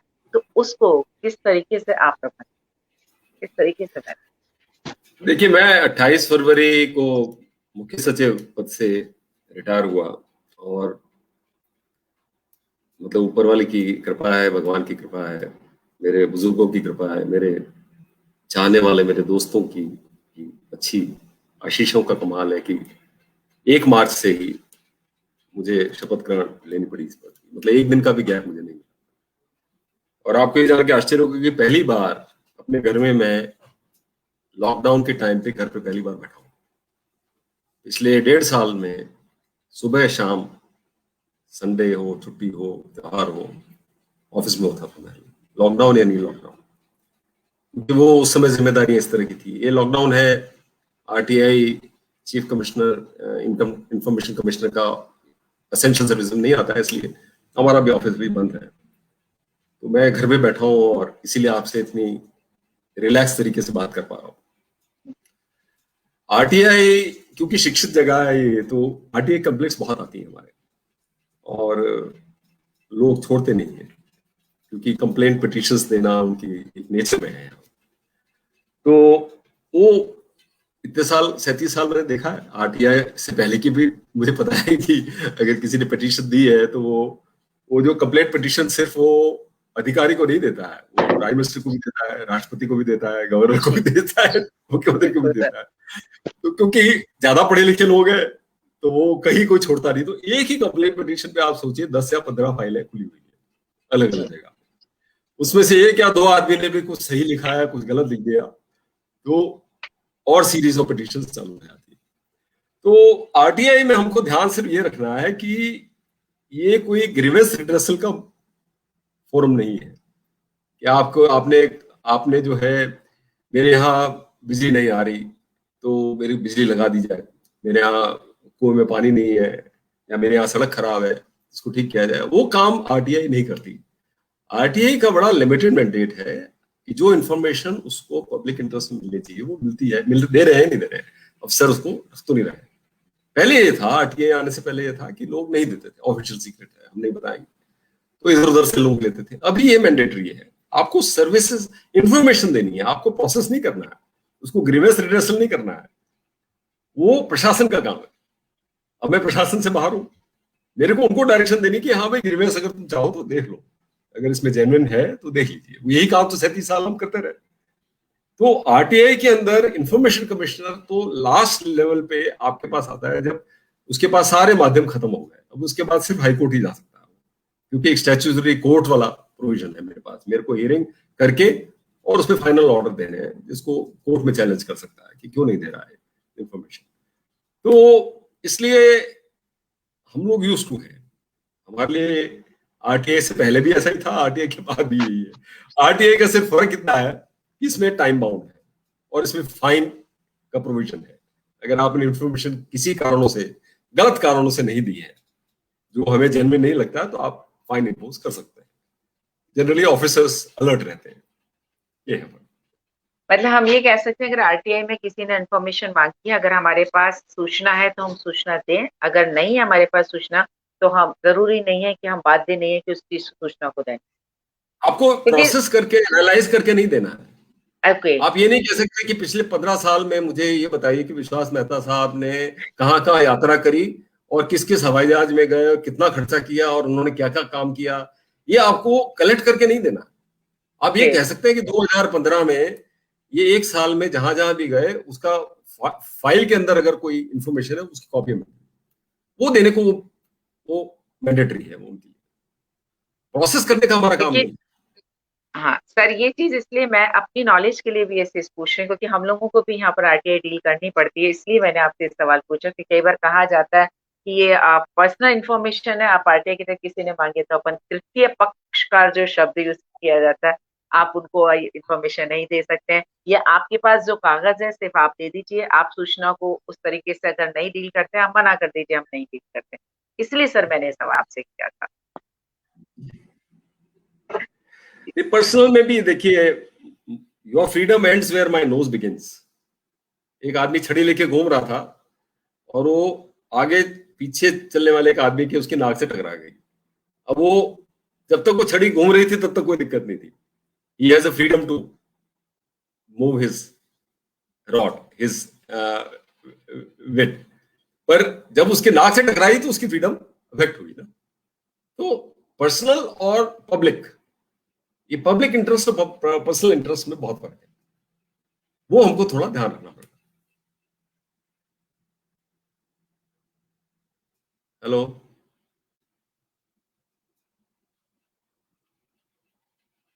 हेलो जी सर। मंडल जी ने बहुत अच्छा लिखा है। मैं क्या बोलूं, मैं तो हाँ। वैसे ही इनका मुरीद हूं मैं।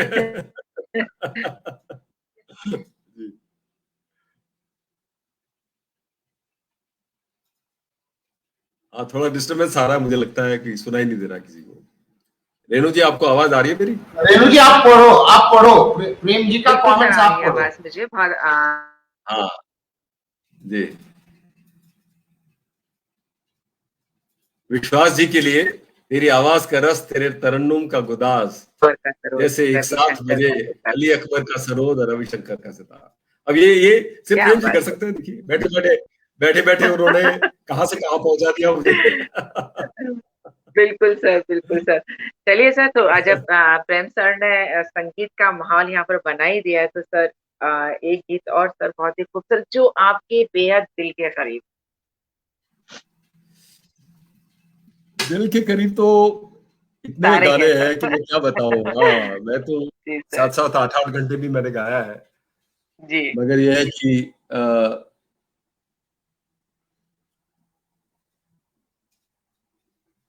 एक मिनट में एक्चुअली मैं मुकेश के गाता हूं, मगर मुझे जो गाने पसंद हैं वो रफी साहब की आवाज मुझे बहुत पसंद है, पर आवाज मेरी मिलती नहीं है उनसे। तो लोग और रफी के वॉइस को कॉपी करना भी बड़ा मुश्किल काम है। तो एक मिनट है, तो एक मैं किशोर जी के लिए, और उस गाने की एक खासियत है इसलिए मैं उस गाने को पेश करना चाहता हूँ। बिल्कुल सर। लेकिन सर चाहे रफी साहब की बात करें चाहे किशोर दा की बात करें, सभी के गाने सर बहुत अच्छे हैं सर।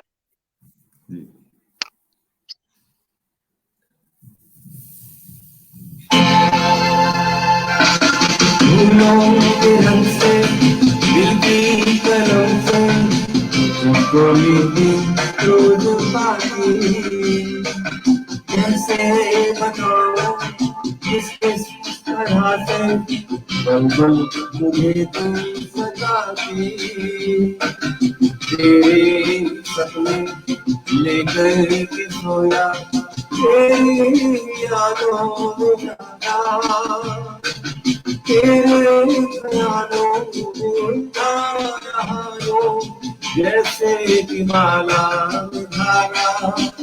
धारा बादल बिजली चंदन पानो जैसा अपना लेना होगा जन्म हमें कई बार इतना बने इतना मेरा मेरा मेरा होगा जन्म हमें कई बार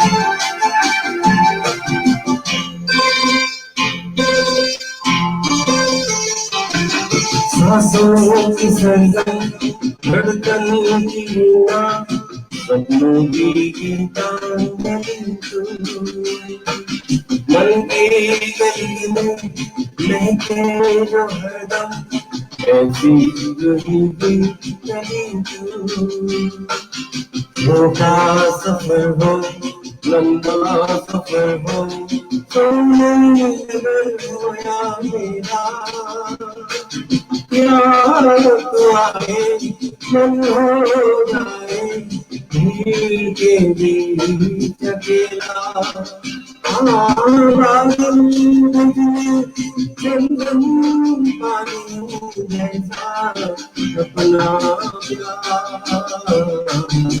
प्यार होगा जन्म हमें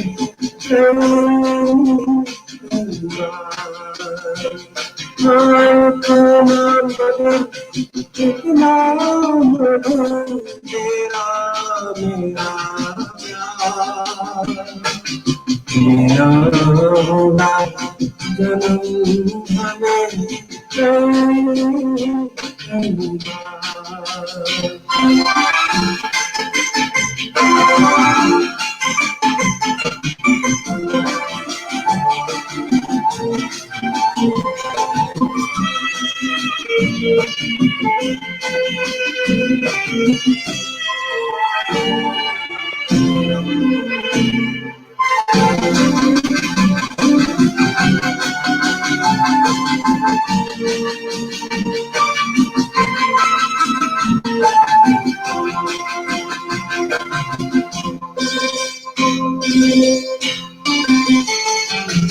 पूरब हो पश्चिम उत्तर हो दक्षिण हर जगह मुस्कुराए जितना भी जाओ मैं दूर तुझसे नहीं तुम पास आए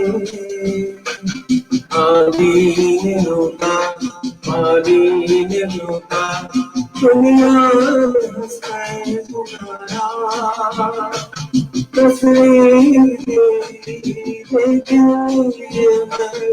आया सबसे किनारा बादल बिजली चंदन पानी जैसा अपना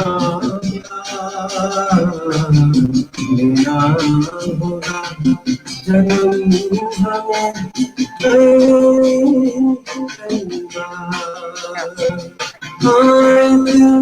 बार कितना तेरा मेरा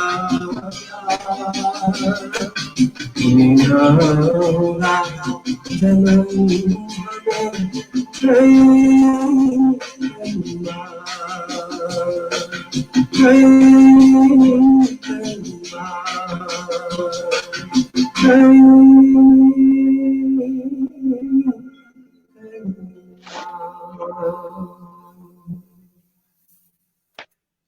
बहुत खूब सर, बहुत खूब।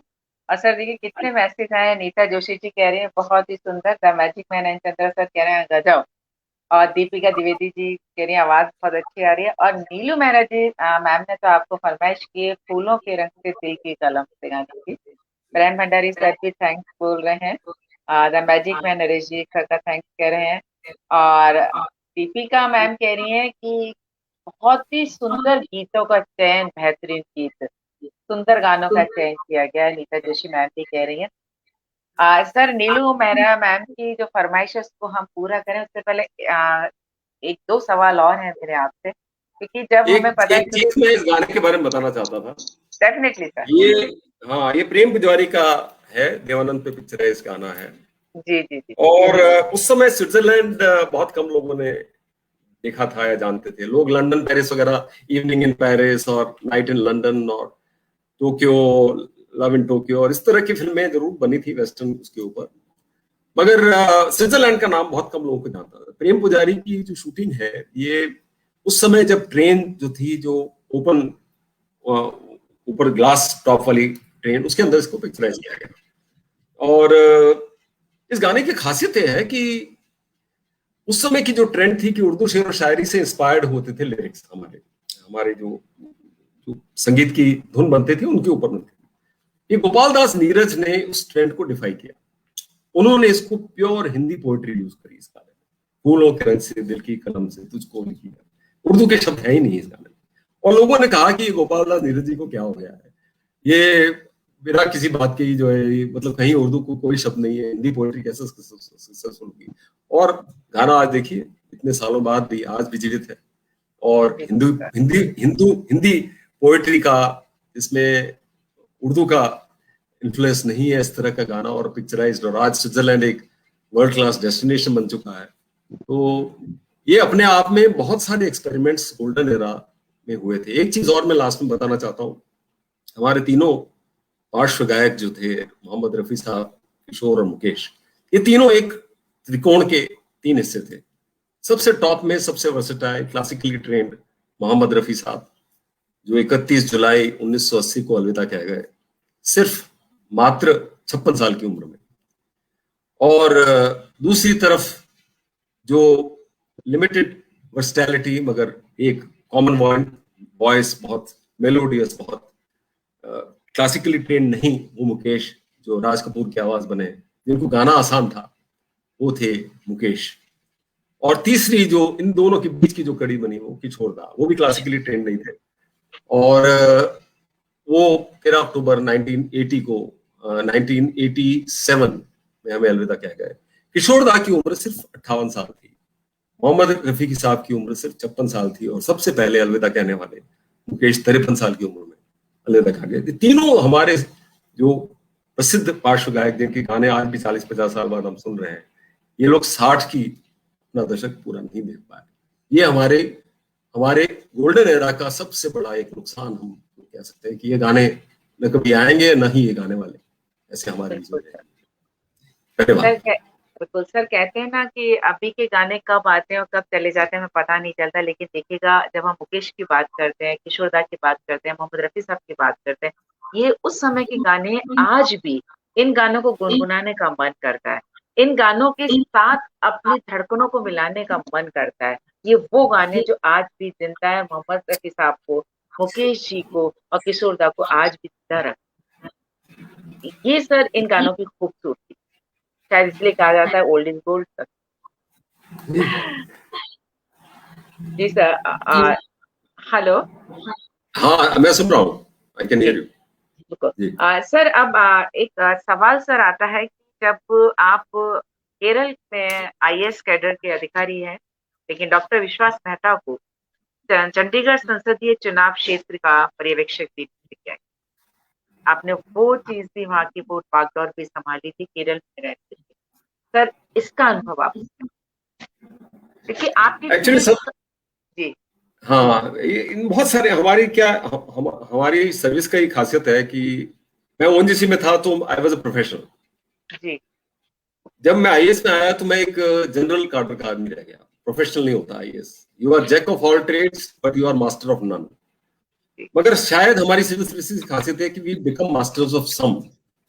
वो डिपेंड करता है आपकी असाइनमेंट आपको कितने साल मिली। जैसे हेल्थ, मेरे को 7 साल मौका मिला तो मैं हेल्थ के बारे में मुझे बहुत कुछ देखने का मौका मिला। और सबसे बड़ी खुशी की बात, मेरा IAS में आना सार्थक तब हुआ, यहाँ पे कुछ लोग डूंगरपुर से जुड़ूंगा इसलिए बताना चाहता हूँ, राजस्थान को मैंने 7 मेडिकल कॉलेज सैंक्शन करवाया, 1400 करोड़ रुपए का मैंने सैंक्शन उस समय करवाया। एक नई स्कीम बनाई जिसमें डिस्ट्रिक्ट हॉस्पिटल्स को अपग्रेड करके मेडिकल कॉलेज में कन्वर्ट किया जाए। ये 2012-13-14 के आसपास मैंने 10,000 करोड़ की स्कीम मैंने भारत सरकार के थ्रू मैंने कराई, और आज डूंगरपुर में मेडिकल कॉलेज उसकी वजह से है। तो हम ऐसा है पॉलिसी लेवल पे बहुत कुछ अगर चाहे तो कर सकते हैं। अगर मैं अपने दिमाग में 10 ऐसी चीजें लेके चलता हूँ, उसमें से 5 ही अगर कार्यान्वित हो जाए, 3 ही हो जाए, तब भी हमारा जीवन सफल है। अनफॉर्चुनेटली क्या है रेणु जी, हमारी सर्विस में लोग सत्ता के पीछे भागते हैं और पैसे के पीछे भागते हैं, और ये दोनों ही चीजें हमारी सिविल सर्विसेज में नहीं है। ये मैजिक मैन हमारे नरेश चंद्र जी से मैं खास तौर से इसलिए कहना चाहता हूँ क्योंकि बहुत बड़ा एक सोशल मीडिया नेटवर्क संभाल रहे हैं।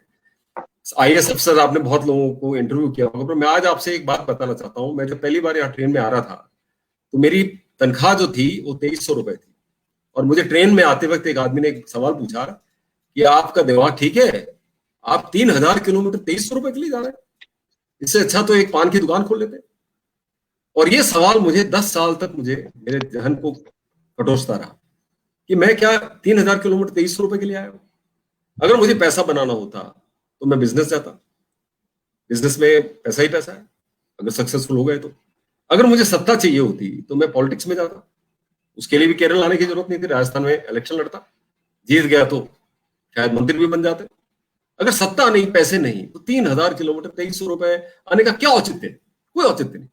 और ये सवाल का जवाब मेरे को मिला जब मैंने MBA पढ़ने चला, क्योंकि उसमें Maslow scale of hierarchy of needs में मुझे पता चला कि हर आदमी अपनी लाइफ में सबसे पहले शेल्टर को देखता है, घर, सुरक्षा, अपना परिवार, फिर सिक्योरिटी देखता है, और अगर उसके बाद थोड़ा पैसा हो तो लाइफ, एंटरटेनमेंट, लेजर, और सबसे ऊपर जाता है वो सेल्फ एक्चुअलाइजेशन, सेल्फ सेटिस्फेक्शन जिसको बोलते हैं कि वह आप सोसाइटी को क्या दोगे। There is not a single person in this world who has been honoured, rewarded, respected for what he received from the society. People have been respected, honored, and respected and remembered for what they gave back. Society से हर आदमी लेता है, आपने वापस क्या दिया? तो मेरा सिर्फ इतना ही कहना था कि मैं लैंडलेस हाउसलेस होते हुए भी मेरे को इस बात में कोई गिला नहीं था या कोई ग्लानि नहीं थी कि मैंने लोगों को मकान बना के दिए, क्यों दिए, या मैंने उनको जमीनें क्यों दी। तो मेरा 3000 किलोमीटर आना सार्थक तभी तो था ना, मैं पैसे के पीछे भागा, ना उसके पीछे भागा, सत्ता के पीछे भागा। तो प्रशासन के अंदर ये इस तरह के मौके हमको हमेशा मिलते रहे। मेरा पहला एक्सपीरियंस इलेक्शन का, मैं इलेक्शन ऑब्जर्वर बन के गया था 1999 में, और जलंधर गया मैं, जहां पे उस समय प्रधानमंत्री IK गुजराल साहब इलेक्शन लड़ रहे, और प्रधानमंत्री की कॉन्स्टिट्यूंसी में इलेक्शन ऑब्जर्वर बनना, आप सोच सकते हैं कि कितने प्रेशर रहे हो। तो ये बहुत सारे अनुभव हैं, कभी मौका मिला तो किताब में लिखेंगे, बाकी डेफिनेटली सर, इसके लिए तो वक्त काफी चाहिए। जी, देखिए सर, आपके जो अनुभव है सर, वो अनुभव जो हमारी आने वाली पीढ़ी है जो इस फील्ड में जाना चाहती है सर, उनके लिए बहुत ज्यादा सर ये काम आते हैं। Sir the magic man, sir Neeta Joshi ji, और साथ में है सर हिमांशु शर्मा जी, और सभी आपको सर सैल्यूट यहाँ पर कर रहे हैं। और प्रमिला व्यास जी मैम कह रही है वास्तविक जीवन दर्शन आपका यहाँ पर हमें देखने को मिल रहा है।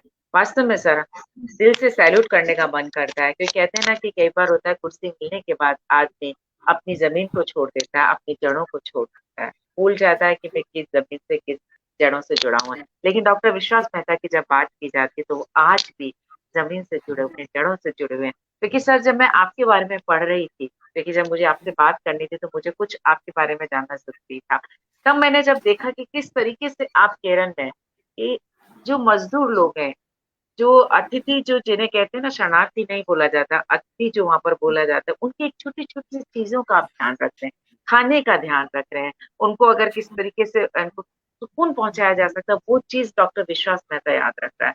आज सर आवश्यकता ही इन चीजों की है कि संवेदनाओं के साथ अगर आप किसी के साथ जुड़ जाते हैं और उसकी आवश्यकताओं को पूरा करते हैं, सबसे बड़ी बात।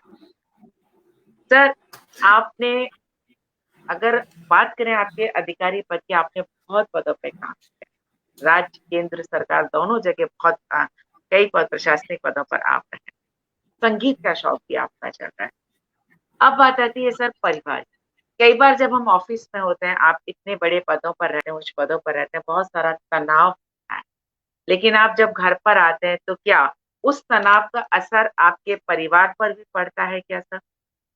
और किस तरीके से आप अपने उसमें सामंजस्य बिठाते नहीं, फर्क पड़ता है। जैसे मैंने आपको बताया कि मेरे बड़े बेटे का मैंने बचपन देखा ही नहीं, और हैं? जी, परिवार, और मुझे ये कहने में कोई शर्म नहीं है कि अ, हम लोग मैं आईएएस अधिकारी होने के बावजूद जमीन पे सोता था मैं, क्योंकि 2300 रुपये में इतने पैसे ही नहीं बचते थे कि मेरे पास खुद का कुछ भी हो।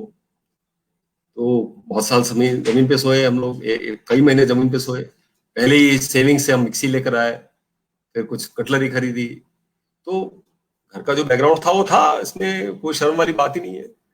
गॉड वॉज काइंड कि मेरे को इस सर्विस में मौका मिला। आज सब कुछ है मेरे पास, उतना काफी है जितना जीने के लिए चाहिए, और बहुत सारी सेटिस्फेक्शन है कि अपने इस सर्विस के माध्यम से मैंने कम से कम बहुत सारे लोगों को, उनकी जीवन, उनकी फैमिलीज को मैंने जो है वो कंट्रीब्यूट कर पाया मैं। तो वो सेटिस्फेक्शन वो लोगों के दिए हुए मेडल है। हमारी सर्विस में कोई पद्मश्री नहीं है, ना पुलिस की तरह मेडल है हमारे पास, ना ही उसकी कोई आकांक्षा है।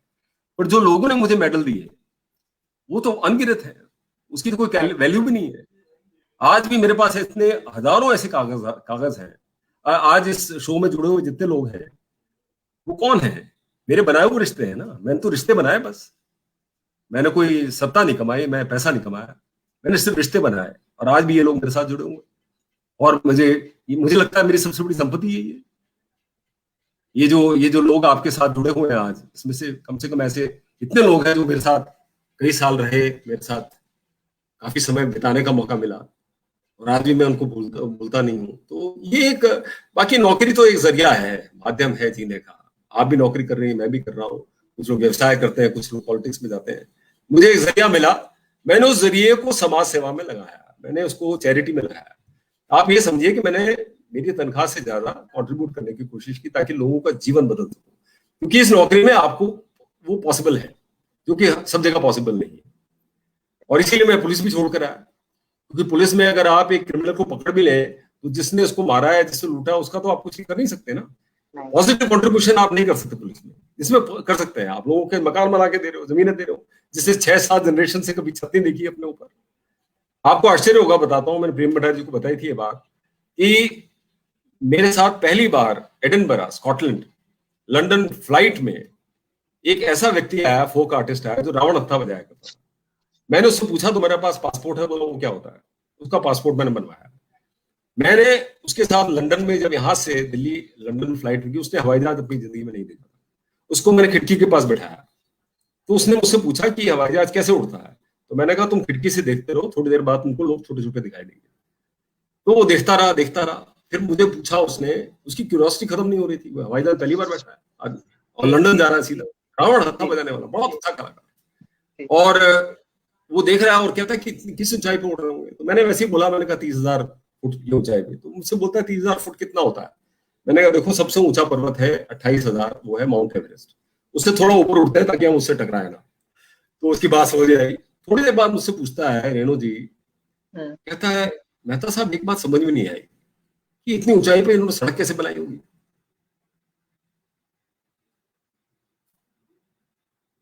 इतनी ऊंचाई पे इन्होंने सड़क कैसे बनाई होगी? अब मतलब आप सोचिए उसका इनोसेंस।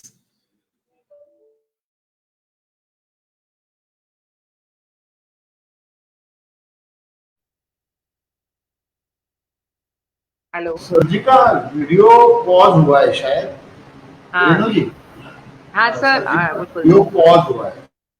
जी। सर, हेलो, विश्वास सर, आपका वीडियो सर पॉज हुआ है। हेलो। मुझे लगता है कोई कॉल आई होगी, आप बोलो तब तक, आप बोलो, कोई कॉल हाँ आई होगी। बिल्कुल, ओके।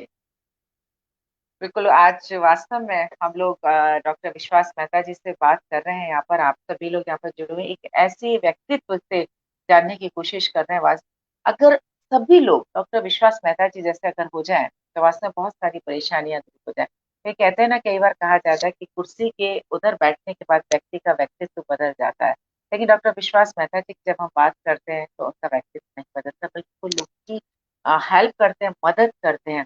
यहाँ पर आप सभी लोग हमारे जुड़े हुए हैं, हम आप सभी का दिल से शुक्रिया अदा करते हैं। Teeka Joshi ma'am thank you, Supriya Anand ji thank you, Rajesh Tandon sir thank you आपका, Kanchan it's me Kanchan thank you, Himanshu Sharma ji, Sunil Sharma ji, Pramila Vyas ji, Deepika Dwivedi ji, Neelu Mehra ji, और Dharohar folk dance show Udaipur से जुड़े हुए आप सभी का हम थैंक्स कहते हैं। बिल्कुल कुछ ही समय बाद वापस से हम कोशिश करते हैं कक्षा को वापस से जोड़ने की, क्योंकि आज उनसे हमने बहुत सारी बातों को यहाँ पर जाना, उनके बारे में समझा। सॉरी रेणु जी, ये बीच में क्या बैटरी इसकी डाउन हो गई? नहीं नहीं, इट्स ओके सर, क्योंकि सर ये टेक्निकल चीजें हैं सर। हाँ, 1.5-2 घंटे हो गए मेरे ख्याल से, आपके लोग भी खाना वाना खाना चाहते होंगे। नहीं सर, और नहीं सर, जी आपसे बात कर रहे हैं तो सर ऐसा लग नहीं रहा है, क्योंकि बहुत सारी चीजें सर आपसे सीखने को मिल रही हैं सर हम लोगों को। क्योंकि मैं भी बात यही कर रही थी, जनरली होता है जब व्यक्ति कहते हैं ना टेबल के उधर बैठ जाता है तो बहुत सारी चीजों को भूल जाता है वो, लेकिन आपने उन चीजों को नहीं भूले। आप बिल्कुल टेबल को उधर जाने के बाद भी आपको याद है कि किस तरीके से लोगों को मदद मुझे करनी है, वो सारी चीजों को हम यहाँ पर जिक्र कर रहे थे। और आपकी जो अभी तक की यात्रा थी उसके बारे में आपने बताया सर। उसके बारे में सिर्फ मैं यही कह सकती हूँ कि जो मुस्कुरा रहा है उसे दर्द ने पाला होगा, जो मुस्कुरा रहा है उसे दर्द ने पाला होगा, जो चल रहा है उसके पाँव में जरूर छाला होगा, बिना संघर्ष के चमक नहीं मिलती, जो जल रहा है तिल तिल उसी दिए में तो उजाला होगा। तो सर छोटी छोटी से हमारी जो परेशानियां होती हैं यही हमें मजबूत कर देती हैं, यही हमें हमारी मंजिल तक पहुंचाती है, हमें राह दिखा देती है, हमारे दीपक बन जाती है। तो सर आपकी जो एक यात्रा यहाँ तक पहुंचने की रही है, जो हमारा युवा वर्ग इस फील्ड में आना चाहता है उनके लिए बहुत ज्यादा प्रेरणादायक है। बिल्कुल हम यही चाहेंगे जो आप कह रहे थे किताब लिखी जाए, सच में सर आप लिखिएगा, क्योंकि आज का जो हमारा युवा बहुत जल्दी घबरा जाता है, बहुत जल्दी थक जाता है, हताश हो जाता है, उनके लिए एक प्रेरणा रहेगी आपकी वो किताब सर। चलते चलते आज का जो कार्यक्रम इतना अच्छा कार्यक्रम रहा है, संगीत के साथ जुड़ा हुआ कार्यक्रम, तो हम चाहेंगे आज के इस कार्यक्रम का हम आगाज संगीत से किया था, तो सर अन्ना भी तो संगीत एक बहुत ही खूबसूरत चीज। मैं बिना म्यूजिक के 2 लाइनें गाना चाहता हूँ।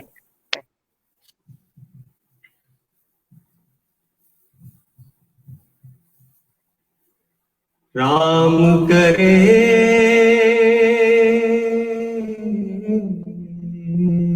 हो, राम करे सा हो जाए, मेरी निंदिया तो ही मिल जाए, मैं जागूं तू सो जाए, मैं जागूं तू सो जाए हो। ये मिलन फिल्म का है और सुनील दत्त पे पिक्चराइज्ड है, नूतन जी इसमें थी। और मुझे याद है कि सुनील दत्त जी पद यात्रा पर निकले थे और उदयपुर आए थे, तो मेरा उनके साथ ब्रेकफास्ट हुआ था लेक पैलेस के अंदर। और मैंने उनको बताया इस फिल्म के बारे में, मैंने कहा ये जो कैरेक्टर आप जो पोर्ट्रे किया है और उसके जो गाने हैं उसने मेरे को काफी ज्यादा प्रभावित किया है। और बहुत ही हम्बल आदमी थे सुनील दत्त जी, और वो हमको पूरे लेक पैलेस में उन्होंने कम से कम आधा घंटा हमको घुमा के, उन्होंने अलग अलग जगह पे जहां जहां शूटिंग हुई थी, उस फिल्म की नहीं, मिलन की शूटिंग वहां नहीं हुई थी, मगर जो जो उनकी दूसरी फिल्मों की शूटिंग वहां हुई थी, वो एक एक जगह पे, एक एक जरोगे पे जाके उन्होंने हमारी पिक्चर्स ली, फोटोग्राफ्स ली। और सालों साल बाद जब वो मंत्री बने तभी मैं उनसे मिला।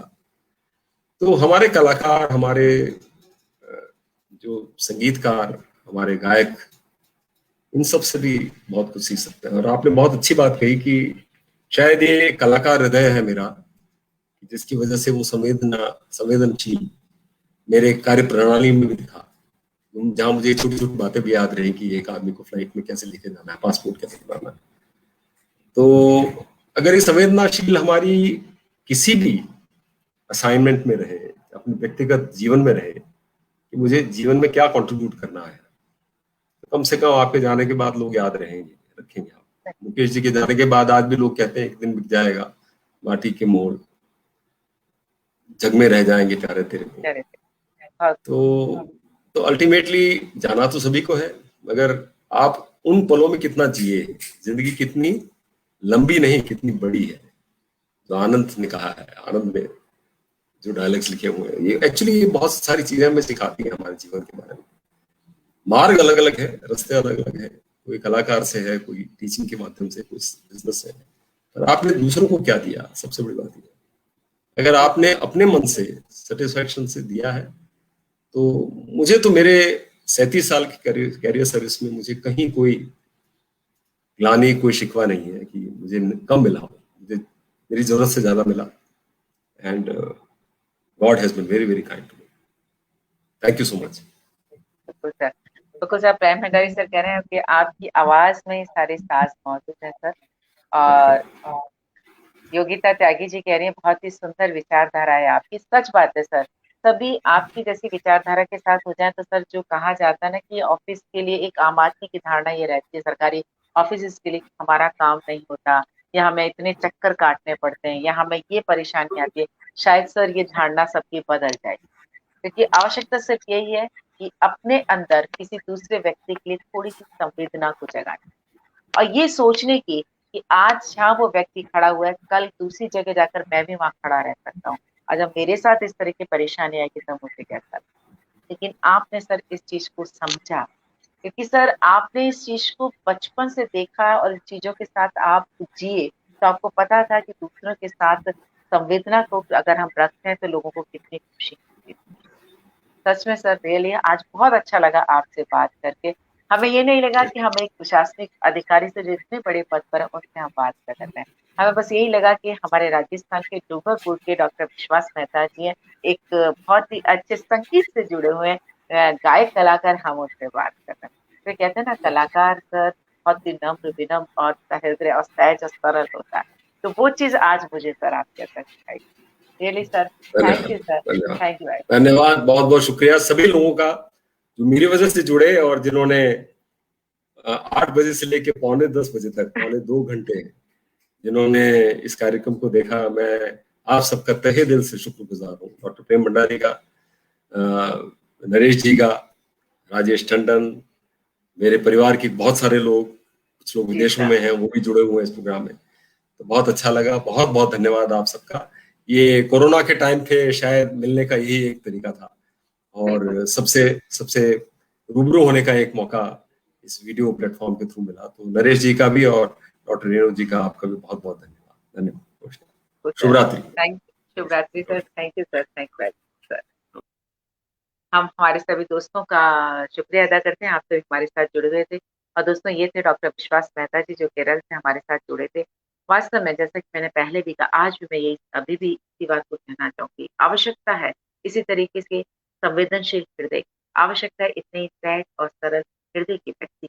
हम चाहे कितनी भी ऊंचे पद पर पहुंच जाए, लेकिन हमें अपनी जड़ों को याद रखना हमारे लिए बहुत जरूरी होता है। हमें जरूरी होता है कि हमारी जड़ें कहाँ पर है, क्योंकि हम अगर अपनी जड़ों से जुड़े हुए हैं तभी तो हम अपनी तरक्की कर सकते हैं, तभी हम हरे रह सकते हैं। जैसे कि मैंने कहा ना कि कोई भी पत्ता पेड़ से जुड़ा हुआ है तब तक हरा है, जैसे वो पत्ता पेड़ से अलग हो जाएगा, सूख जाएगा, और सूखने के बाद वो पैरों के तले को चल। लेकिन डॉक्टर विश्वास मेहता जी आज भी अपनी संस्कृति से जुड़े हैं, अपने जड़ों से जुड़े हुए हैं। उनको पता है कि मेरी जड़ें कहाँ पर है, और उससे जुड़े रह करके सरल और सहज हृदय के साथ किसी भी व्यक्ति की छोटी से छोटी बातों को भी ध्यान में रखते हैं, और छोटी से छोटी बातों को ध्यान में रख करके उनकी समस्याओं को सुनते हैं, उनकी समस्या को सुनते ही बल्कि उनकी समस्याओं का समाधान करने की कोशिश करते हैं। हम यही कहेंगे आज के इस कार्यक्रम के बाद हम भी अपने अंदर यही परिवर्तन लेकर के आए कि किसी के साथ भी कोई परेशानी, हम भी कोशिश करें कि अगर हम किसी की हेल्प कर सकते हैं, मदद कर सकते हैं। और संगीत, संगीत को अपने साथ हमेशा रखिएगा, क्योंकि अगर संगीत आपके साथ है तो यकीन मानिएगा वो हमेशा आपको सहज और सरल हृदय बना कर रखेगा। संगीत कभी भी आपको कठोर नहीं बनाएगा, क्योंकि संगीत का नाम ही अपने आप में ही संगीत, यानी कि साथ में कोई गीत गाया जाए। तो जब साथ में गीत गाया जाए तो उसके साथ में आपको एक दूसरे के साथ चलने की बात भावना आपके और एक निश्चित लय और ताल संगीत आपको सिखा देता है और निश्चित लय और ताल ही आपकी जिंदगी के अनुशासन को बनाता है। तो इसी तरीके से हम कोशिश यही करें कि अपने अंदर एक अनुशासन भरी जिंदगी को हम जिए। जब हम अनुशासन भरी जिंदगी को जिएंगे तभी तो हम कोरोना को हरा पाएंगे और संगीत के साथ अगर चलेंगे तो निश्चित तौर पर हम कोरोना को हरा देंगे। Thank you Prem Bhandari sir, और आप सभी का हम शुक्रिया अदा करते हैं और एक रिक्वेस्ट और करूंगी कि आप हमारे जो YouTube चैनल है इसको जरूर सब्सक्राइब कीजिएगा, क्योंकि इसी तरीके के अच्छे से व्यक्तित्व से हम आपको रूबरू करवाते रहेंगे। अभी के लिए बस इतना ही कहूँगी। डॉक्टर अनु श्रीवास्तव को दीजिए अब इजाजत। शिवरात्रि।